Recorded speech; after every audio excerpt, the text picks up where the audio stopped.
The round table. Today I got with me 313 J-Mo. Where you at, J-Mo? What's up, man? We Okay, out I here. also got Luke G in the house from the Field Review. What up, though? Yo, what's up? Also, we got in the house today What's good, y'all? Gridiron Blitz, Derrick P. What's good, y'all? What's good, y'all? Let's get it popping. What's up, guys? What's going on, man? What's going on? Today we're going to talk a little bit about the Detroit Lions offseason. You know how we've been doing, what we've been talking about, and welcome to another edition of the Round Table. Today it's on my channel. I am TA of Noble Sports Entertainment. I'd like to thank you guys for coming on the show today, and we got a good one for you. All right, first question out there tonight for the fellas. The signing of CJ Anderson. What did you guys think about it, and how did you feel about it? I'm gonna start with Luke G first. I mean, to me, this is probably one of the best signings you can have because it guarantees that they're still going to take a running back in this draft at somewhere. I think if they would have somehow locked on to Malcolm Brown, that was going to kill any hopes of getting a running back because you would have had a young running back for 2 years on a fairly cheap contract. So to me, I love the signing. I was hoping that we, made this move. I felt that this move would make sense. I talked about it before because I wanted it to be a move that the Lions looked at. Yeah. So overall, for me, I love the move. I give it an A. You give it an A? Okay. Derrick P. Fields, what you think about the signing of CJ Anderson? Well, I can't. What's up, y'all? I can't retract what I said last week. I would have preferred Malcolm Brown, but I'm happy, man, and I'm happy because I kind of believe that the Lions, if they do indeed take a running back, that it'll be in the later rounds, like with some of the later picks. But overall, I'm happy, man. I'm happy with it. Lions making moves, man. I love it. I love that too, man. I love that. Matter of fact, 313 J-Mo, what do you got to say about that as well? I mean, I'm not like, it's a solid move. It's a good move. I thought CJ Anderson and Tevin Coleman were, kind of the guys that I wanted to bring in here. All the rest of these running backs, I don't trust them. Farther than I can throw them. Malcolm Brown, Crowell. I want a running back that I know that's going to show up in the playoffs, show up in December when he need him most. A running back that, if Kerryon was hurt for the end of the season, where would we be in the backfield? And also, now I'm glad because I don't want no running back in no third round. So now, we can get a 5th or 6th rounder, maybe a 4th round guy. So I'm glad that they just got this out the way. It's just another thing that they got out the way. And I keep telling people, Bob Quinn is a master chef and he's going to keep cooking. He's not done yet. I'm telling y'all, he's not done. Okay, so you're saying he's not, Bob Quinn is not done stirring the pot up? Oh, man. Wow. Okay. So, for me, Noble Sports, pretty much what I think about the CJ Anderson signing. I thought it was definitely a solid signing. Detroit definitely can use a guy like CJ Anderson, but I did wanted the youth movement in the backfield because I just felt like, that's the direction the Lions should be trying to go into. But but having a person like CJ Anderson is, it's definitely going to be solid because he's a good running back. I think that the last couple of games that he had, he rushed over 100 yards. So he was definitely out there balling, man, and doing his thing. And you got to respect that, especially coming from a veteran running back. Yeah, I mean, to me, here's the thing. I'm looking at some of the chat, and I'm seeing people talk about, he had, like Risky says he gave it an A- just because he was a little older and had Sean McVay offensive mind, but he didn't have that offensive mind in Denver. I mean, he only 27 going on 28 though. He's not right. And then on top of that, prime football age, even prime basketball age is 27 years old. I don't know why, but that's just your prime age. Yeah, but even when you just take away the age aspect of it, look what he did with Denver. I thought Denver was very foolish to let him walk because the minute that Lindsey went down, they didn't have nobody to come in and do nothing. I thought Freeman was supposed to be the guy though. Yeah, they gave Freeman a few carries and stuff, but he was pretty dinged up though. Okay, because I was thinking they both was hurt. Yeah, they had some injuries. Like coming into the season. Yeah, I wanted to get CJ Anderson, the previous year. We got him a year late, 2 years late, low key. When they first released him, I wanted to get him. Right. I totally agree with you on that. I wanted him way more than I wanted LeGarrette Blount.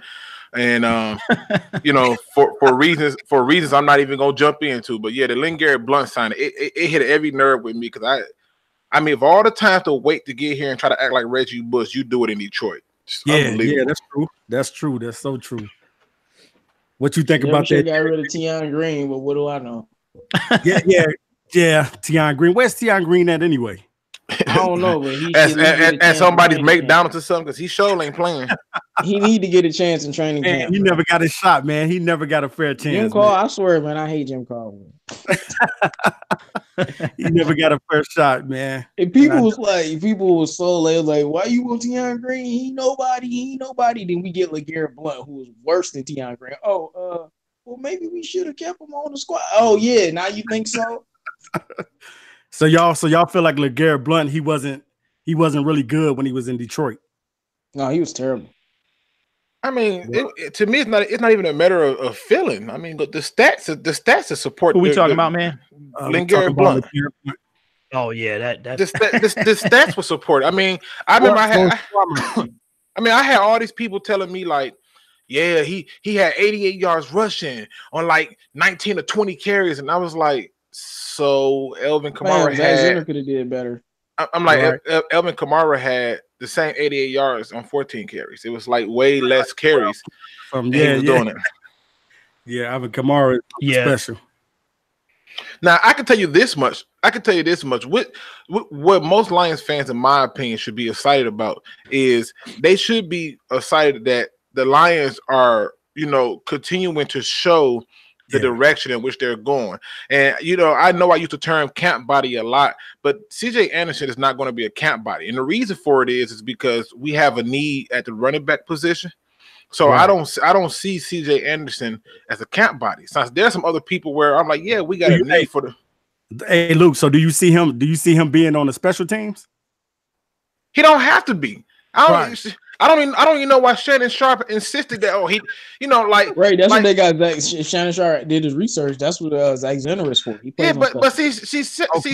Shannon Sharp gonna say that just because he plays special teams. But what he not gonna tell you is he was drafted in like the 28th round. So who cares? So of course you had to fight your way up on the come up, But when I look at people like CJ Anderson, no, I don't need him to play special teams. I'm bringing him in for one thing and one thing only. The same thing I brought in LeGarrette Blount that he couldn't get done in that short yardage. All that other stuff that he was talking about was trash.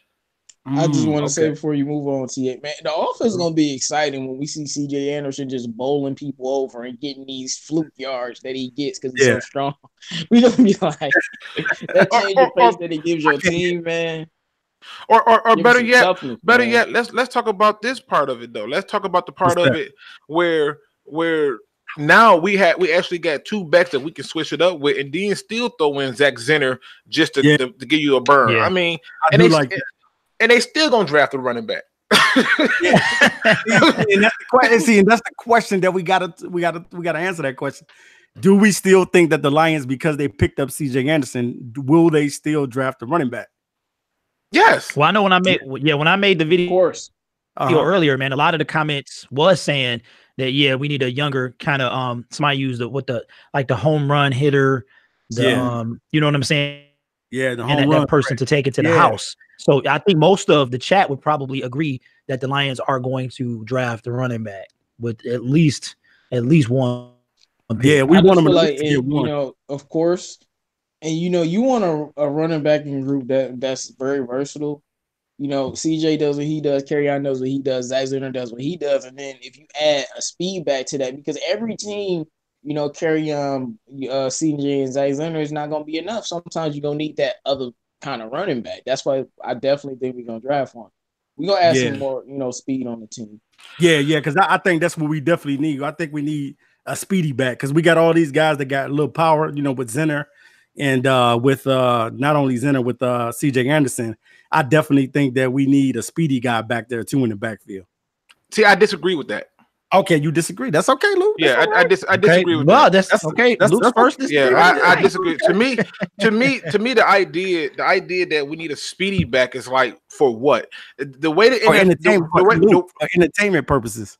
Yeah, but I don't want entertainment. I want entertainment, man. Yeah, I've already had my entertainment purposes. I think what you're going to see them is this. They're going to stick to the same script.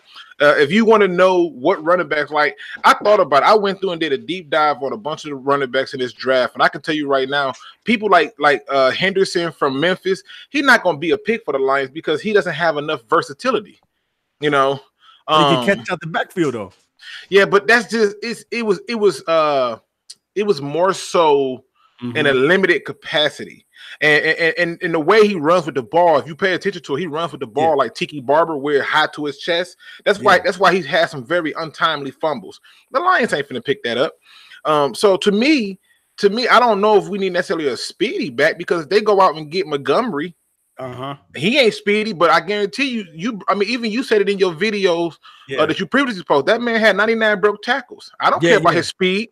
He made you pay, and he made you miss in space. But see, that was before they picked up C.J. Anderson. That's the reason why I said that. And then next thing you know, they surprised everybody and signed C.J. Anderson.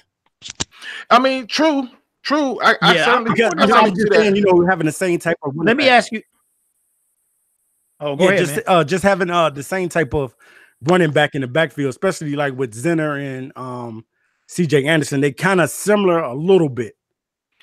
I feel like, man, Zach Zenner, man, he got, I don't know, Zenner has this weird footwork, but Zenner is like if Kerryon had no burst. Right. Yeah, like I love it because Zenner running style, I really, really like it, man. He just don't have that burst at all. Yeah, he is straight up north and south. He does not do all the cuts in, but Anderson will do that. He'll cut in and out. He'll be patient. So it's a little bit different running style there. But I don't know. Says Justice Hill.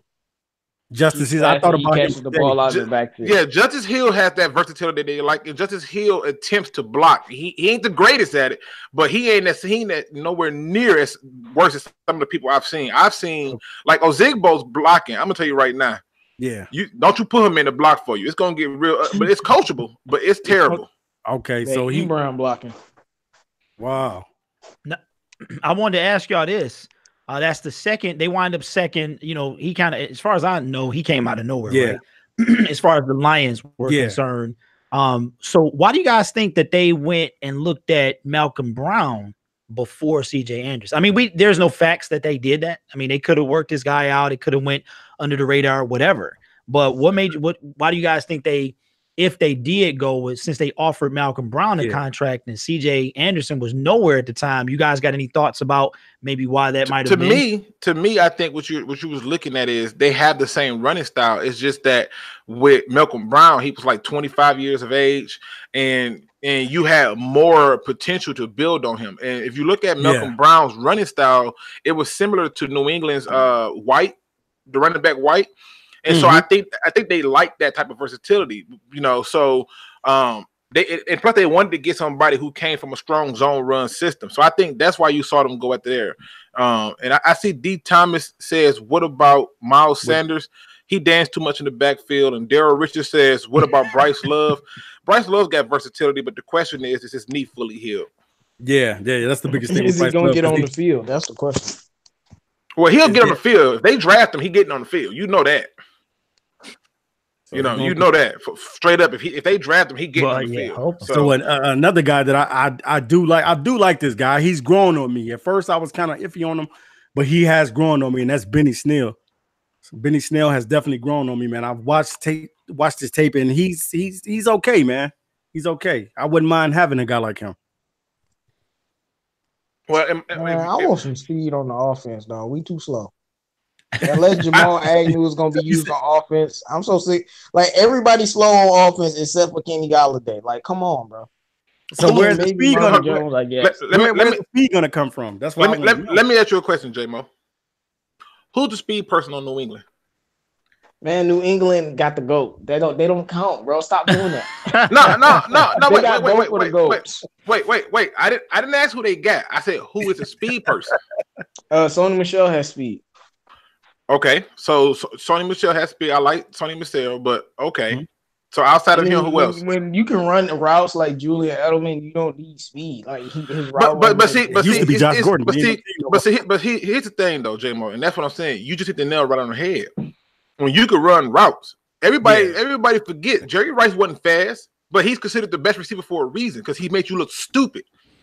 You know, as he went by you. And to me, I want technicians for this team. I can care less about the speed aspect of it because even when you go to their defense, who's the fastest person on their defense?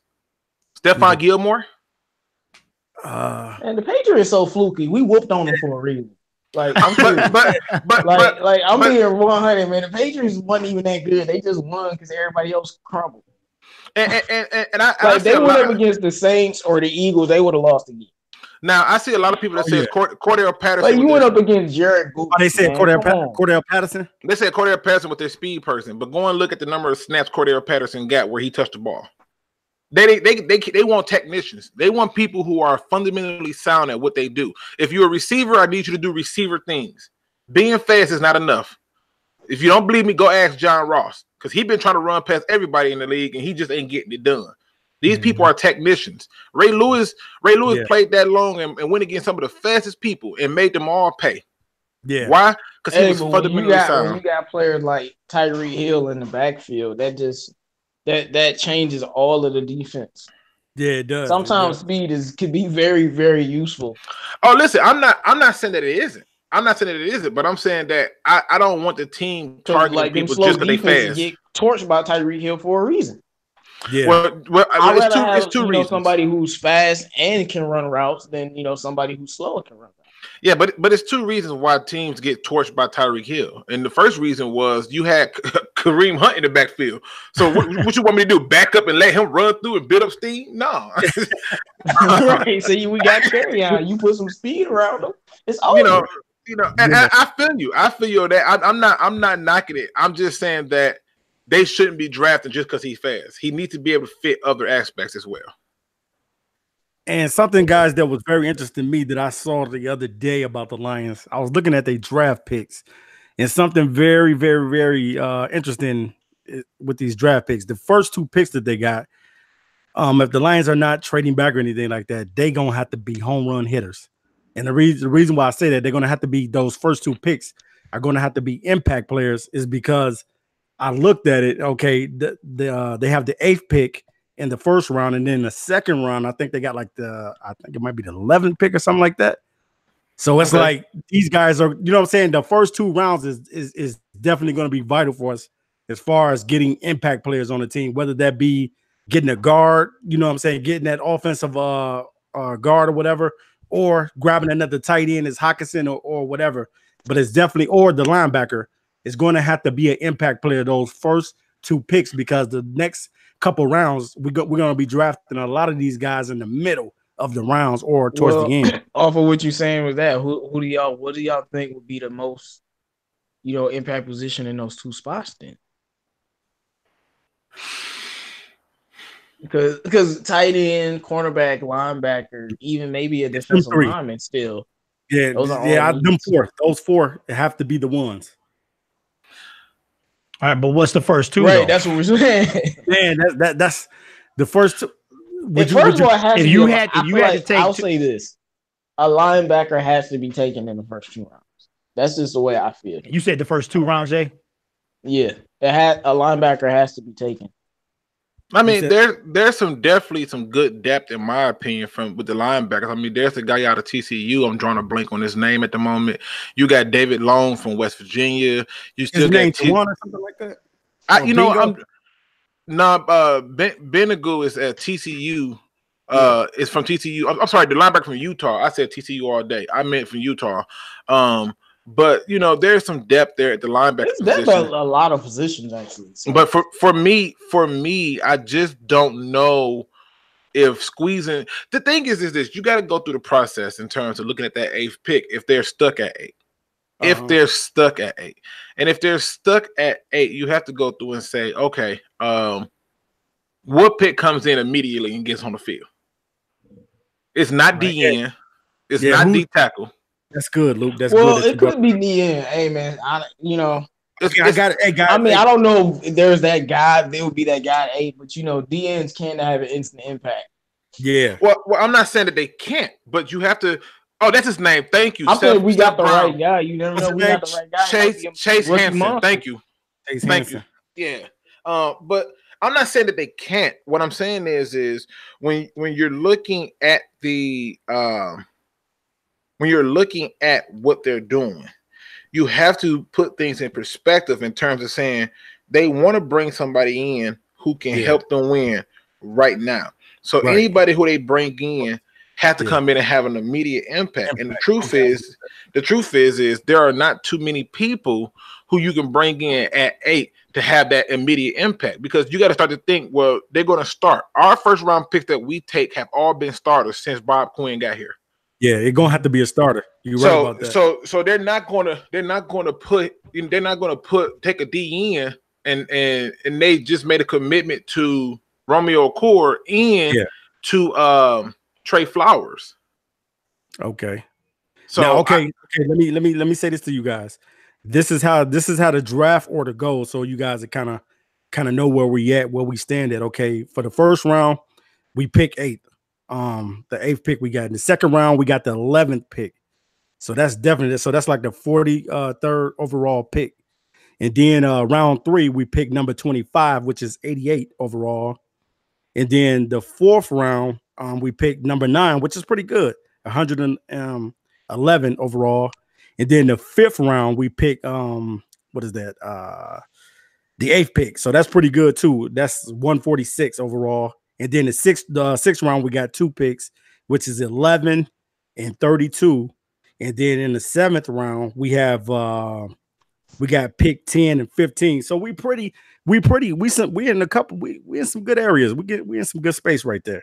I think those late picks is trade bait though. You think that's what they'll do with them? Yep, they're gonna trade those picks. They're trying to get 5 players and be done. I think we got 9 picks. 4 of those is going to be packaged in some type of way to trade up and make some moves throughout the draft, because the Lions are not going to take 9 players. They just not. There are some people who are going to go undrafted that they want, and I can tell you right now, it's just not going to happen in terms of them taking a full 9 people roster. So I'd say between 5 and 6 picks, more likely 5 people, and they trade those other 2 picks. So okay, so if you're saying that, then the first two picks in the draft got to be dead on impact players. And it got to be, even if they're not starting or anything like that, they got to be players that get out there on the field. Since Bob Quinn has been here, all our picks have been on the field. And the ones who couldn't make it on the field, he put them on the practice squad or let go. He has no problem admitting that, I messed up, but it was like a later round pick. But for the most part, I think the first 2 picks need to be on the field all 3 downs, whether it's offense or defense. Right. Now let me ask you this, Luke. With you saying that, does that mean that the Lions stay at 8? I think the Lions are actively trying to get a trade pulled off. And the more that I look at that possible trade, they're looking to get compensation in terms of multiple first-round picks, or at least a first and multiple seconds. And so one of the subs hit me up earlier, and he gave a perfect scenario that I thought, okay, it seemed crazy, but it makes sense. Yeah. And what he suggested, and what I love about what he did was he used the point system to justify the trade. And so what he said was the following. He said they would make a trade with the Eagles because the Eagles and the Colts are in love with the D tackle Wilson from the Clemson. Yeah. The Eagles would give us the 25th pick and both their second round picks in exchange for our 8th pick and our I'm sorry. Oh, yeah, if in exchange for our 8th pick and our pick at 146, which I believe is that 5th pick. Mm-hmm. And he asked me, what do I think about it? I told him that's brilliant, because if you're telling me that I'm dropping down to 25, but I pick up their 25th pick plus 2 second-round picks, and you telling me I get now 5 options in the top 50 to 60, I'm still good with that. Yeah. Wow. Yeah. So you think Luke? Oh no, I'm down with that, man. You get Byron Murphy, you get Irv Smith, you get Khalil Hodge, and then maybe you get a safety too. Shoot. Right. We stay on, and that's just the first 2 rounds. Hold up. what if we can't get? And then you get an offensive lineman in the third round. What if somebody else grab Khalil Hodge? Man, that ain't gonna happen, man. We ain't putting that into existence. I know what we want. I know what we want. We would love Khalil Hodge, but Khalil Hodge didn't even go in the mock draft. He didn't even go in the first 4 rounds. He ain't on nobody radar. See, this is the thing. He's slow and 4.47. That's all they see. They don't see the light. That's who it was. It was Risky. That was Risky who gave me that, man. Risky, because on his social feed, he got a different name, so I didn't want to put his social feed name out there. But that was Risky who gave that suggestion, and I loved it. I thought it was brilliant. But to J-Mo, just because they're not talking about him, don't mean he ain't being watched. I can assure you of that. All I know is I'm wishing it into existence on the line. I hear that. I'm with you. I feel you. I'm with you. I don't want to hear it's impossible than any other team. Somebody else out there. That's all I know. Somebody else out there that's barking too. All right, be safe. No, but like we got 3 second-round picks. We might get them in the second round. Ain't nobody about to get Khalil Hodge in the second round, but us. Like we the only ones with enough gall to do it. We the only ones to pull up. I can tell you this much. I would not be surprised if he did go in the second round, because you have to look at the teams who lost a lot of good players. And you're talking about the Baltimore Ravens, the Pittsburgh Steelers. They all need serious linebackers who can fill a void like no other. Right. And the list don't stop with them. So, I mean, Khalil Hodge is one of them guys I think if you pay enough attention to, you get a certain respect for. But again, I think if the scenario went as Risky put it out there, where they pick up that 25th pick and another 2 second rounds to go with their second round, that's 3 second rounds plus the 25th pick. And then at that point, they'll be able to take a guy like maybe Irv Smith, or maybe if Irv Smith and Fant and Hockenson all come off the board, right? Let's just say hypothetically that all happened. Now at 25, they can take a Cody Ford, or they can take another lineman, or they could take that safety or that linebacker. It just depends. Well, if we go down to 25, I might actually want to pick up Fant. And see, here's the thing. Talking about the Hockenson will be gone. I'm like, we pick up Fant in the first round, and we go defensive on second round. All right. Now that you guys are talking about the tight end, the Detroit Lions have been bringing in a tight end by the name of Drew Sample. Do anybody know this guy, or are they familiar with his skill set? Well, I happen to watch a lot of Washington football because I was in love with their secondary. I just thought that if you're looking for a secondary person, Taylor Rapp and Murphy, and I mean them boys over there was balling. No, they breed secondary over there. Yeah, it's another corner that's over there that's coming into the NFL that's nice too.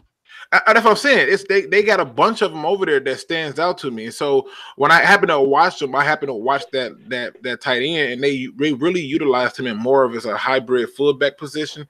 So I don't know if that's a sign that maybe Baldwin, the running back / fullback, is not healthy. But I mean, I don't see him being a higher than a 3rd to 4th round pick, to be honest with you. Now, I don't even see him going that high. Did any of you guys see him play in the Senior Bowl? Nope, I did not watch the Senior Bowl. I don't watch the Senior Bowl because the one thing that irritates me more than anything is when players decide to wait to get to the game that they think scouts gonna be at and then show up and show out. So miss me with that. When you had your 9-game season, you needed to show up and show out then. And if you didn't do it then, miss me with the BS, because in terms of getting the best out of people, that's why a lot of these players don't play in these bowl games and claim, well, I don't want to get hurt. No, you don't want the last thing I remember you doing be you getting bodied by somebody in front of you. That's what that is. Neil Ebner said Michael Jackson from the U. Good corner. Hey, man, I brought up Michael Jackson. And, I already did videos I brought on him Michael up before, man. I'm not sleeping on him. I just don't think we taking the corner that late. Yeah, Michael Jackson. I really do like this guy from Miami. It's really nice. Yeah, I wouldn't be surprised. I wouldn't be surprised if he was a person that they target, but I think Michael Jackson getting a lot of press and a lot of love already. Yeah, he is. He is. He has been getting a lot of love, and he might go in the earlier, like 2 or 3. He might go in those rounds. So what do y'all think of these second-tier corners? Because the best corners we basically got is, I'm assuming, Baker and Murphy. Then you got Greedy, you got Rock Ya-Sin, you got Michael Jackson. You got a lot of other corners. It's not the top guys. Now I seen today in the mock draft for the PFF, they had us taking Gritty Williams with the 8th pick. And they switched it up finally. At least it ain't Rashawn Gary or Montez Sweat. They're saying Gritty is really, really good in press and man-to-man situations. So say what? They said that's what they're saying. This is what they're saying. This is what they're saying. You know what? No, we should just move on, man. We should move on. Hey man, Greedy is greedy out there, man. Come on, now give him some love. Man, Greedy is so garbage. Listen, I got a question. Like, I'm trying my best not to laugh because I just think sometimes things are funny. But listen, stay with me. Yeah. For them to sit there and say he's good in man coverage, right? Yeah. Just stay with me. What the point of you being good in man coverage is the moment that the ball gets to that person you cover it, you don't want to tackle them. So I'm just trying to figure out what okay, I would say, okay, Luke, so you got to knock on him for his tackling ability or for his tackling ability skills, or his coverage skills. Let's talk. Listen, man, that brother said practice. Listen. Listen, I'm just trying to figure out, like, okay, so you telling me he's good in man coverage, right? Yeah. And it's so funny because I always tell people, like, y'all have to watch the tape for real. And I'm like, he did all his best damage against low-tier talent. He didn't do anything against Alabama. No receivers made him look foolish while he was in man coverage. Hey, did he play DK Metcalf? But DK is trash though. We already went over this. Yeah, he played DK, but DK had a few drops. Tight end. I'm trying to tell you, man. He had a few drops, man. He had some drops that I thought was like, wow, like what, like. But even in his bad drops, he still was getting open on Greedy, who quote unquote was in man coverage. I was like, listen. It's a tickling thing for somebody to say, oh, he's great in man coverage. I'm like, but what happens when a person get the ball? You know, you got to finish something after that. Once the ball come there, I mean, what is he going to do? You take a corner at 8, man. I need a corner that can cover Antonio Brown and we got something Hopkins and like, come on, Greedy Williams be getting 8 alive by these dudes. Like, let's stop this. Okay, DeAndre Hopkins would average 200 yards receiving on this dude. Hey, check this out though. Beast Mode said in the comment section, Hamp Cheevers, Jimmy Moreland, Jamal. I already know who Jamal Peters is. He's pretty good. Michael Jackson and Sean Bunning, second tier corners. I don't have a problem with many of the names on that list. To be honest with you, I don't have a problem with many of the names on the list, but like I just look at it like Fox NG. He says, how about that corner from Kentucky? He's talking about what is the guy's name? Lonnie Johnson. Don't even get me started on line. I didn't even drop my Lonnie Johnson video because I was like, listen, man. I'm like, I can't let the people down with this. I mean, Lonnie Johnson to me, he should probably be a safety, in my opinion. He should probably be a safety because I was seeing some things. Now let's go ahead. All right, let's talk about a couple other corners that I don't know if you guys saw these corners. Isaiah Johnson, I believe. Okay. I got it right from Houston. Him. Also, what's the guy from Michigan State? Justin Lane. I don't want no parts of Lane. Okay, no parts of Lane. Okay, no part. What you know about Isaiah Johnson? Because he looks pretty good out there. I mean, Isaiah decent, but Isaiah is a 1,000,000,000% scheme person. So if he's not schemed right, you ain't finna get your production out of him. And you're going to need good safety play so he can kind of be a free range runner. But it's one of those things where see, here's the thing. I get so many people who suggest players to me, and I was doing all those film studies, and I'm like, man, I can't produce these videos and work this 9 to 5 as fast as I would like. But right. I watched Isaiah. I saw a lot of good things in Isaiah, but then I saw some things where I was like, okay, and I was like, okay, well, all of them need work. Yeah, I mean, I'm gonna tell you what it is. Byron Murphy don't need no work, bro. Luke, man, you giving him a hard grade, Luke. You're hard. You know what it is. Byron Murphy don't need no work, bro. You know what it is though. When I look at people like Byron Murphy, I don't say he needs work. And what I'm looking at is you just got to be able to do those basic things as a cornerback.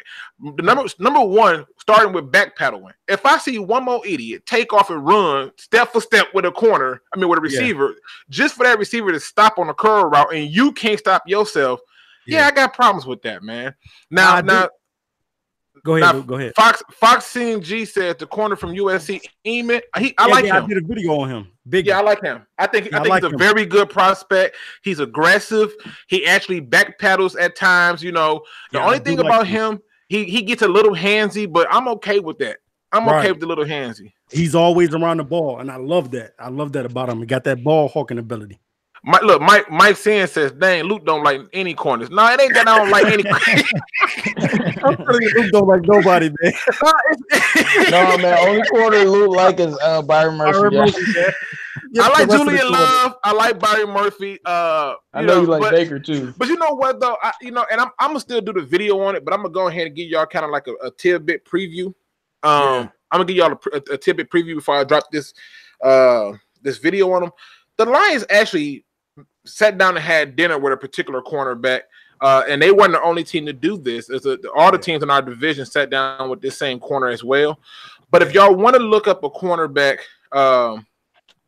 you want to look up Troy's defensive back, Blaise Brown. Yeah, I looked him up. I studied him. Yes. And he's a guy that I looked at and I said, okay, I see what they're doing with him. I like the cornerback from Penn State, Awore. Yeah, I like the guy from Temple. I'm drawing a blank on this. Oh, I know. It's Blessings. This man's name is Blessings. Like, I'm not making this up, people. This man's name is Blessings. Look up Temple cornerback Blessings. But what I like about that's a beautiful I get thing, whatever man. I deserve. Hey, he gonna be blessing you right on the field, baby. Listen, y'all. Hey man, Blessing's gonna be a superstar already, bro. What you talking about? I'm sorry, but he's a Rutgers cornerback called Blessings Austin, and I'm gonna tell you what I love about Blessings Austin when I watch this film. That? Blessings Austin remind me so much of Peanut Tillman. Every time I saw him tackle somebody, he was trying to strip the ball out. Every time the guy was already being tackled, he was trying to strip the ball out. He was doing it so much that was my knock on him. Like, bro, just get him down. You doing this way too much. But yeah, his name is Blessings Austin. He's from Rutgers. I'm going to do film study on him. I think you would appreciate him. But I don't hate everybody. I wanted to ask y'all, man. I think only Luke only taking a couple guys out of the draft, man. That's Hockenson, that's Hodge, man. and that's Murphy. Not a couple. Ozigbo, you forgot about him? I forgot about who? Ozigbo. Ozigbo, that's all he wants, man. Now look, I don't want to like disrupt the Lions flow and stuff, man. And if y'all want to talk about this, that's fine. Nobody's mentioned it yet, and I'm kind of wondering why. Is it because it didn't mean anything to y'all? TA, you do what you want, but I just kind of figure, what do y'all think about the AFF, man? Like, what do y'all think about that whole situation? I think it's really sad because the game itself is not the problem. The ideas in the game is not the problem. Mm-hmm. The problem is they can't pay the players. Yeah, they can't pay the players. They can't pay the coach. They can't pay the referees. They're not getting enough revenues in terms of the television. And the NFL would have had, who claimed that they're upset about it. They never went to back for them. They just said, no, they said, well, they wanted to fail. You think they? Because I thought that the point of this league was. I think they did, man. I thought that was. I see Johnny Manziel just got hurt. I don't think. Luke already has a Hockenson jersey. Not yet, man. They haven't made it yet, man. Come on. Luke he wouldn't have that university. No, but y'all listen. Everything I do is within the logic behind some type of factual information that I can find and kind of pinpoint and go, oh, okay, I see what they're doing here. But no, I mean, but the AFF came in and went, bro. But the AAF, that's the way I feel. I mean, but you know what? It had potential, man. Yes, and I think if aside from them letting them air the games on NFL Network, I think the NFL owners should have got behind this because this would have been a perfect development league that was putting teams in markets that they wasn't going to generate revenues from. And all you had to do, is just support it, give it some more promotion and some more support. So You know, yeah. Well, they saying I guess some other stuff is coming out about what it is. It's kind of like a tech side to it, and like the football side was kind of like a second tier thing. And yeah, man, it was sad because I think it was a good kind of substitute, just to kind of quell that football urge, into the draft and a little bit after that. So it is quite sad, man. I just want to know what y'all thought about it. I personally think it's one of them leagues where I did watch the games because I was paying attention to certain players from certain teams, but I was trying to get enough of a profile to see him. So I was going to, look at what I watched and I can go back and look at it again and make sure what I saw was what I saw. And so let me ask you guys, how many games do they play? I still don't know that. 10. I thought it was like 9. 10. Listen to this comment though. Neil Ebner, apparently he's from Iowa. He has a Noah Fant jersey. He said in his opinion, he think Hockenson is a better blocker than Fant, but Fant is better. He says coming from a Hawkeyes fan that watches live games. Okay. And Fant did start over Hockenson, so we'll see. Okay. We'll see. I mean, we'll see but when they needed 1 yard, who came out the game? Shout out to you. See, Skip Bayless is in the chat. Man. Skip Bayless. Hey, what's up, Skip? Travis Kelce's a beast. Skip Bayless, the people just want to know about the Cowboys. They just want to know about his Cowboys. Man. That's it. Hey, Luke, America's team, baby. You showed it today, man. It always Skip find a way to bring get back to the Cowboys. Listen, find a way to get them Cowboys. It's like every segment. Like I'm not even trying to be funny, but it's like every segment that you watch on most of these shows, especially Undisputed, and it's one of the reasons why I stopped watching the one with Skip and Stephen A. I stopped watching it because First Take, yeah. I thought watching it, I got tired of hearing about the Dallas Cowboys, and I'm like, y'all, it's 32 other teams. Dallas was losing. Look on this thing. No, I'm just saying Dallas was losing, and at the end of the day, they still break them up. Like every segment. It wasn't they. It was just Skip, man. Steven used to let him have Cowboys, LeBron. What up, though, Detroit Big Wheel? Yeah, that's the only thing on TV. No, but it's like, just man, they talking about LeBron and he ain't making the playoffs. If you watch Undisputed, and you watch First Things First, they always talk about Undisputed First Things First. They always talk about these 5 topics: Golden State Warriors, LeBron James. Yeah, Dallas Cowboys. Yep. Okay. They always talk about New England Patriots or like Tom Brady. Yeah. And the last thing that they always somehow talk about, which for the life of me, I'm sick of hearing about, is Kyrie Irving. Will y'all leave that man alone, please? Yeah, they was on him. Hey, man, they starting to talk about Giannis like every day. Right, let that man get his own portion of cornbread. Right, like they killing me. I mean, he left LeBron James, bro. Like it's a wrap. Like they gonna be man. This is why I don't. Oh wait a minute, go Lions. What's your pick at 8? Hawk or Hodge? Hockenson. I'm taking Hockenson over Hodge. Hockenson is a darling, man. It's not that. It's just that this is my thing. Yeah. Anybody who's a fan of Stafford know that he has not had a run game, and there's nothing like having a tight end that can block. When you go back and you look at the years Peyton Manning came in, when he had Marshall Faulk and he had Edric James, and then he got Joseph Adai, they always had solid blocking tight ends like Dallas Clark and Pollard. And so to me, I remember Pollard. Yeah. To me, I want to be able to have a complete rush in the team to where when Stafford call a play action, people actually respect it. I can go and show y'all footage. Yeah. Like I can show y'all footage of where they call a play action and nobody bites. Nobody Nobody ain't nobody ran up. Like they bailed out and stayed bailed out. Like they was like, and Stafford was sticking all the way in there, and the linebacker was like, yeah, it's a pass. So. I just don't think people realize how talented Stafford is, man. And Mark they be knowing Stafford passing, and he's still carving y'all up. Now, Go Lions really challenged me. He said Jesse James or Hockenson. Well, here's the truth.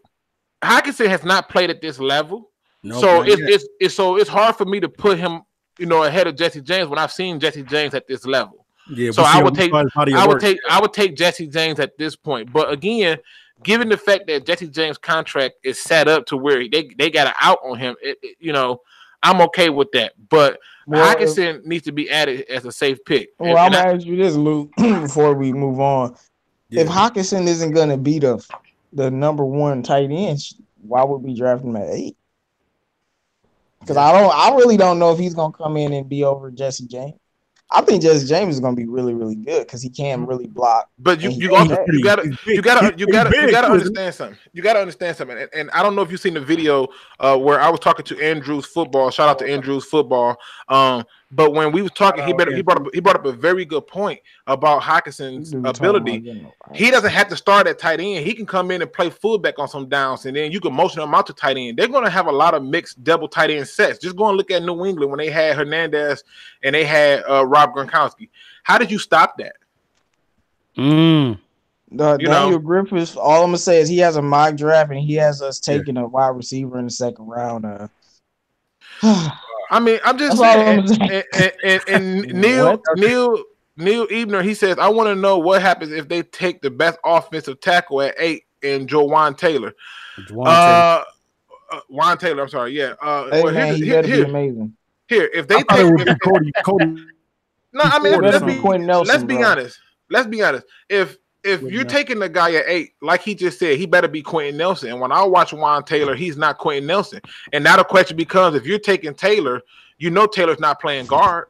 So if you take Taylor, that at the end of the day is one of the things that I just look at and I say, okay, that's not going to happen because who are you going to do? You can't cut Wagner. The contract is going to destroy your cap. And you're certainly not going to cut Taylor Decker. So I just don't see that. Now, I did get a question by Fox CNG where he asks, with us having Kerryon Johnson and CJ Anderson, who's the complimentary back to them in the draft you would pick? Yeah, he reposted that boy. Montgomery or Sneal. Montgomery, Sneal. I'll even settle. For Ozigbo. Ozigbo, obviously. But the thing is, I'm looking for backs. I'm looking for backs that are able to work well within a zone power run scheme, and those backs will do so. Hey, what you think? I did a video the other day on LJ Scott. And the reason why I did it on him because I thought that nobody was pretty much talking about him. He is going to be in the draft, and I think he's going to be a sleeper running back. And what do you think about drafting him towards the end of the rounds or whatever? You mean like Mr. Irrelevant towards the end, or like how far in the end, or like undrafted? Like LJ Scott is between better off undrafted than Mr. Irrelevant, man. Like between 5 and 7. Said, "What up? He needs to get in the videos. What's up, man? LJ Scott is trash, bro. I don't know. He ain't gonna be no sleeper. I'm sorry, no. I think he's gonna be good, man. LJ Scott, if he get in the right situation. Here's what the situation is. Even Patrick Taylor make up another good prospect. Elijah Holyfield, just somebody who understands that you can't do all that dancing in the backfield. You got to lower your shoulder and go. So I can live with those type of guys. The backup from Bama, I wouldn't touch him. I know who you're talking about. Just drawing a blank on Harrison. Yeah, I can't. Yeah, I'm good on him. Harrison. Yeah, I'm good on him. Harrison reminds me. You don't like Damon Harrison? No, I think I'm not saying I don't like him, but I don't like. I don't. I'm talking about for what we're trying to do. Nah. Yeah. No. Okay. Nah, not for what we're trying to do. I just look at it like his Man B says cool, and yes, I would keep it clean. I have a lot to say. Well, Man Beast, where do you be at, Man Beast, when we be shooting out text messages and stuff, man? Where you be at, man? But no, I mean, but like, no, we have you on the show, though. You just gotta respond, bro. You gotta let us know in advance, man. You know, you're trying to have us add people in the mid show. Come on, man. You gotta give us a heads up next time. A little bit of a heads up. We make this thing we'll get happen, you on bro. here one day. Get you on here, man. But to me, I just look at when I go through the players. I'm constantly sticking to, and if y'all know me, y'all would know that I don't go by no. I don't want no emotion. I don't want no opinions. I'm going by what I'm seeing in live time facts, and the facts tell me that they're looking for backs who fit that zone power scheme.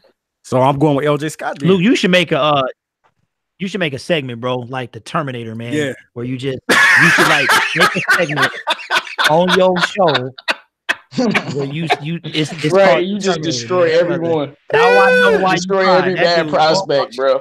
Yeah, listen, I'm not saying. And TJ Hawkinson is John. What's his name? Listen, that's TJ Hawkinson. He the savior. Oh, he said he been busy. Yeah, I tell you what, man. Next time we do the round table, I'm gonna hit you up well in advance, man. Hopefully you get back to me, so that way you can come on the beginning, because we don't really be on that long. You know what I'm saying? And so I know you got a lot to say. You know, we always down to to collaborate. So hit me up, man, and we'll figure this out. But no, it's not that. It's not that I'm trying to terminate people's dreams. You got to understand. There are some players that I may not be high on for the Lions, but I would love to see them on a team like the Falcons or the Saints or something like that, because they fit what they do better. But when it comes to the Detroit Lions, that's a different thing. Now, Daniel Griffin says Hodge is rated around 275. You can pick him up in the 6th or 7th round. I tell you what, Daniel Griffin. No. I tell you what. If Khalil Hodge goes undrafted, or Khalil Hodge don't get drafted to the 6th or 7th round, I'll actually bring you on the show for you to just give me the best tongue whipping you can. I mean, I want you to just let me have it and give me the business on it. But if that don't happen, like I think it won't, I want you to come on and let me give you the tongue whipping, so we can just kind of figure out some things here and there. I don't care what the ratings say. I mean, go back and look at the rating for Ragnar and look where he was taken. No, I don't think he said it as a negative, though. I mean, if Khalil Hodge drops to the 6th round, do you know how happy I'm gonna be? Man, he's not dropping I can get him in the 6th round. He ain't dropping that far. I hope he ain't on nobody radar. Listen, he's not dropping that far. His production is too high. He's 4th round, 5th round. His production is too high. Sean Hogan says his 40 killed this stock. What was his 40, Sean Hogan? Because if you telling me, I think it was 5 or something, wasn't it? Yeah, 5. Yeah, yep, same thing as Vontaze Butterfield. How he doing? Oh, he killing him. Wait, I thought his 40 was 4.7. It wasn't 5. I thought it was 5. Oh, I said it wasn't 5. It was like 4.7. Said that boy like a snail out there. He said it's a 5.3. That's what he said. He said it was a 5.3. Well, okay, 5.3. What up, Carl? Okay. Well, look, let's go ahead and compare though. Let's compare, because I just happened when you said it. So all right. What's his name? Sean Hogan. His 40 was a 5.3, and he still led college and tackles 2 straight years. What did that tell you? It don't. First of all, that part. I'm just saying. What does that tell you? But somebody running that slow, but he's still tackling everybody. What does that tell you? No, Vontaze Butterfield ran a 5.9. I'm just telling you. Wait, he ran a what? 5.9 at the combine. No, man. Man, he wasn't out there like no snail, man. Boy, Vontaze Butterfield almost ran a 6. You know, that's like. And listen, so you saying he was out there like the tortoise in the hare then? And listen, at the end of the day, when you watch Vontaze Butterfield, you got people out there trying to stay away from him. That's why they call him a dirty player, because when you in his sights, he drop you, and that's what I like about Khalil Hodge. He drop you. I mean, you got to understand something. You don't have that kind of production, and you slow. The game still don't show no 5.3 runner. So, right. No. Hey, Luke, tape don't lie. Tape don't lie. No, tape don't lie. In my Rasheed Wallace voice. Oh, don't lie. You know, so real, man. There's no way, man. Hey, I got a linebacker though. I got a linebacker that I want to talk about. Okay. Mr. TJ Edwards. I definitely like this guy from Wisconsin. This dude is a very, very, very, he's probably one of the best cover linebackers in the draft. This guy can cover. He reminds you of DeAndre Levy. He reminds me of this guy because Levy used to pick him off. Yeah, he showed. And this guy is he's very good. He pursues the ball pretty good, man. And I just like his instincts. And I'm like, okay, if I can't get Khalil Hodge, I gotta get something that's really, really good. And I definitely think that TJ Edwards, he doesn't get all the press and all the talk, but this guy is good. I like TJ Edwards. I just hate that he's from Wisconsin because I hate Wisconsin, but it's cool. It's cool. He get a pass. I mean, the truth is when you watch TJ Edwards and You know, you look at TJ Edwards. One of the things that makes TJ Edwards special is even when he makes a false step, his adjustment to the false step is beautiful to get back into the play. But I like the fact that he don't overrun too many plays. You know what I'm saying? I can't say that for Devin White. You know, I like the fact that when he hits you in your midsection. Yeah, he's gonna hit you. He gonna somebody brought up Chase Winovich is good too. Hey man, you listening to the Chase Winovich? I'm the leader of the fan club, man. Oh man, come on, man! I did a video on Chase, man. I like Chase. He is a monster. I'm telling you, he got that passion, man. He got that passion in him. He got. If he stay healthy, I'm telling you, he gonna wreak havoc on the NFL. Dakota Ellen.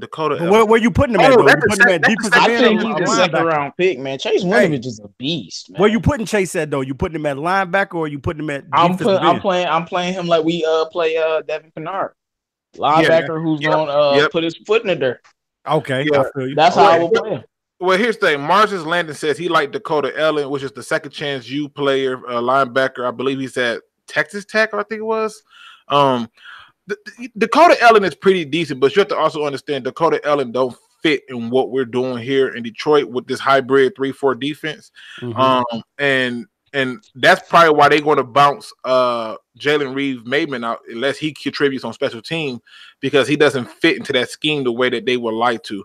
So I don't see Dakota Ellen being a real option for the Lions per se, unless they're going to use him in a hybrid like 4-3 wide 9 style is one of their defenses packages, and I don't see that happening either.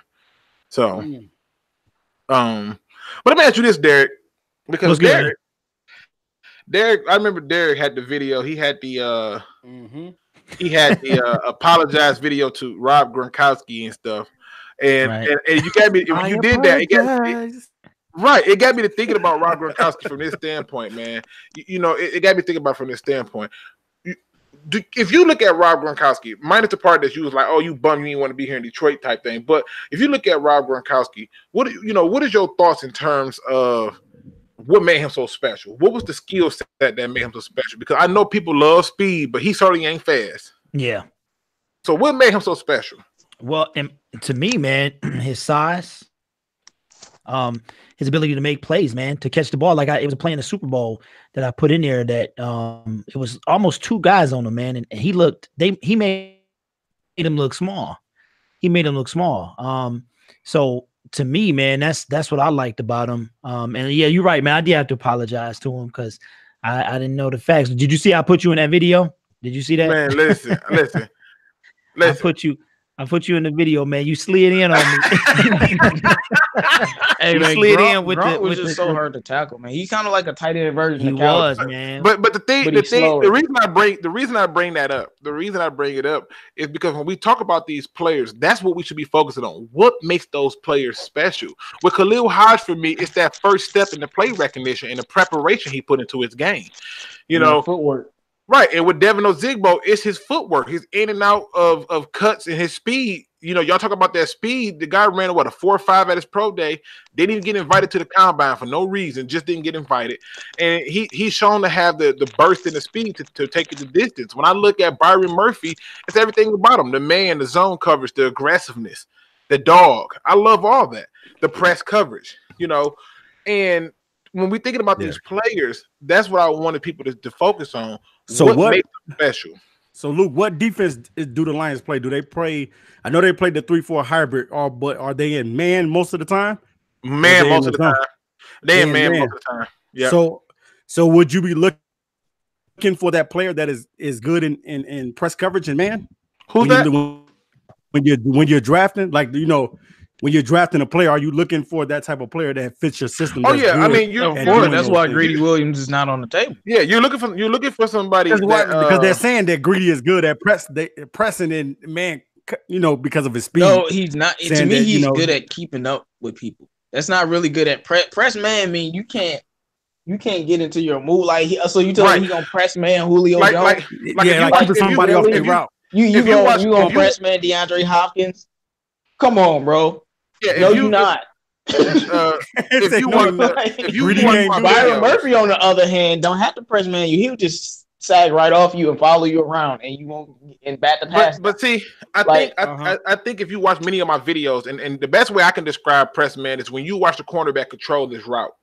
You know, you got enough for him to change what he want to do. He thought he was going to run a quick slant. Now he got to go and do something like a 9. It's like jamming a guy on his route. Yeah. Now, even the question. Wait a minute. Mike says if Luke G was on Tinder. Wait, what? Man, why did he say Tinder, man? He said he will only swipe right for Hockenson, Hodge, and Ozigbo. Man, you out cold. Wow. Hey man, nah, it's gonna be funny when we end up with all these people, man. Luke G gonna be doing the victory lap.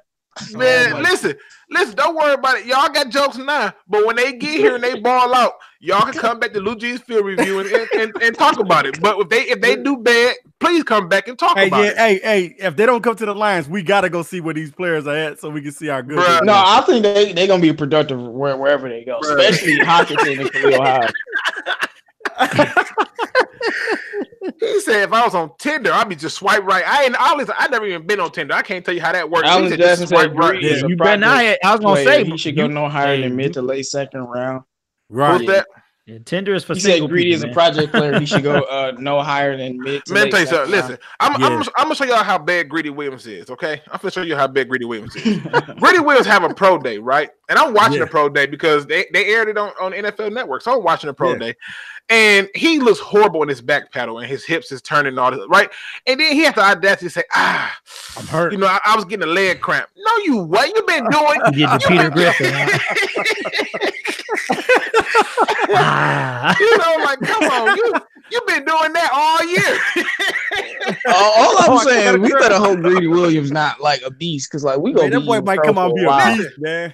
Like, because if Greedy Williams come out 8 interceptions, we gonna have a face. But see, that's the thing, though. Y'all have to understand, you can't measure a person by one season. There have been a lot of players. Like, look at Dak Prescott. Look at that first season he had. Yeah. Right? And then all of a sudden, and I told everybody it was an outlier.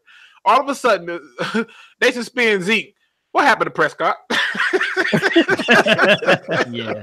You know, I mean, but everybody know that Dak Prescott is a black Alex Smith, man. We know this. I mean, listen, Prescott, in my opinion, I watched this and I noticed when Prescott, and anybody can go back and look this up, look at the number of games where he threw the ball 29 times or more, they lost. So like I can't 29 times or more and they lost.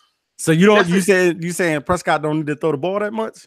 Man, he can't throw the ball to win. That's what he's not. And listen, you can almost count on one hand how many times he threw the ball over 29 times and won. I can't make this stuff up. Right. You know, so that's why they keep giving Zeke the ball then, huh? Bro, you have people getting mad when they wouldn't give Zeke the ball in the playoff. They like, when you stop throwing the ball with him, and I'm like, I can't tell you nothing. I mean, even when you look at what teams do, when teams come into a game against the Dallas Cowboys, nobody is saying stop Dak Prescott. They're saying stop Zeke. When people come into a game against the Lions, right? My preview against the Cowboys, first thing I said is, "How we gonna stop Zeke? What we gonna That's do?" it. Yeah, I was literally scared. I'm like, "What are we gonna do with Zeke? How we gonna?" I'm literally talking to my fan like, "How we gonna stop him?" And we couldn't stop him either. We couldn't stop this man either, and we lost. Patrick Taylor says, what if we really did trade Stafford and got Dwayne Haskins? It's just not going to happen, Patrick. And the reason it's not going to happen is because it's going to cost us about $55 million in cap space on, you know, in a cap hit. Which, y'all might as well let that which go. Will put that'll put us in the raid. And then on top of that, 6-10 again, then y'all can talk that talk. Right. And then on top of that, with Dwayne Haskins, what you got to remember with Dwayne Haskins is he's only had 1 year to prove himself. So like nobody wants to take him. Yeah, he's way too young, man. Like Kyler Murray only had 1 year too, right? Kyler Murray only had 1 year. Yeah, they both should have stayed in college longer, man. Well, yeah, but here's the difference between Kyler Murray and Haskins. Kyler Murray didn't have to stay in college. He had already had a multi-million-dollar baseball deal. He just chose football. That's true. Yeah, so, you know, he's a natural athlete. Dwayne Haskins got the cannon of an urn, but like I said, he's only had a 1 year to prove himself. And, you know, all his receiving core was amazing, man. I mean, but it's one of the things where I laugh at people when they, when I hear people say stuff like, oh yeah, this person is better. Patrick Mahomes is better than Matthew Stafford. I'm like, man, one, he sat for a whole year. Two, he came into that year and they ran the ball. Their defense up, but they ran the ball. and they ran the ball all through the playoff. They ran their way straight there. They like, well, he had 5,000 yards. Yeah, because guess what? You had to respect the run first to open up everything down the field. Well, everything that Luigi said, I still think Patrick Mahomes better than Stafford. I'm sorry. Listen, you can. Well, let me ask y'all. Patrick Mahomes is that deal. That's a whole different level right there. Listen, we gonna see what Patrick Mahomes do. We gonna see what he do without a run and rushing attack. I mean, think about it. The guy comes in with Tyreek Hill. He had Kareem Hunt. He had Travis Kelce, and I do love his mobility. I must say he was doing this in college. Yeah, they're gonna draft the running back. Don't lie like that. Not have these guys, and he throwing 700 yards in the game, man. Listen, these are the things that I just look at. You know, it's 1 year. Don't get caught up in 1 year and start saying he's better at the 1 year because we'll see what he does this year. Right. There have been a lot of players that have a great year coming in. And they was horrible afterwards. Patrick Mahomes gonna have another great year. This dude threw 50 touchdown passes, man. Like, I'm sorry, man. That dude is special. He's different, man. Listen, crazy, man. I feel you. But again, for me, as a person who look at numbers and stuff, I can't take that sample size and go with it because I can't tell you what you got to look at the whole entire process. Everybody's not going to come in the same situation. If you go and look at Peyton Manning's first year and look at Matthew Stafford's first year, they're very similar. Very similar. Yeah, but with Mahomes, it was a lot of times running game wasn't there. And what game was that? What game was that? Passes. What game was that? You watched the Ravens game? Okay, I did. Did they win that game? Yeah. He didn't have a running game in that game. Okay, they won that game? Yes. Okay, and what happened in that game? Patrick Mahomes scrambled on 4th and 20. Then he scrambled again on 4th and threw a touchdown. Right, like, that's crazy stuff. But what really happened in that game? In other words, what I'm asking you is let's be honest about this. The Ravens defense was already ailing with injuries, and they was falling over themselves. So let's be honest about this. What really happened? I don't know. Ravens was playing great at that time. Yeah, Mahomes is that deal, man. Okay, well, listen. I've always told myself that my job ain't to change your mind. My job is to educate. But he does have a better offensive line too. He has a great team, but like that's his team is better, man. His team is better. Definitely. I just think he had a better. I think he had the rushing attack, and that rushing attack opened everything up. I mean, he would call a play action, and I promise you, they sprinted up to that line like, oh crap, So how good y'all think Mitch gonna be this year? Mitch Trubisky. He's garbage, man.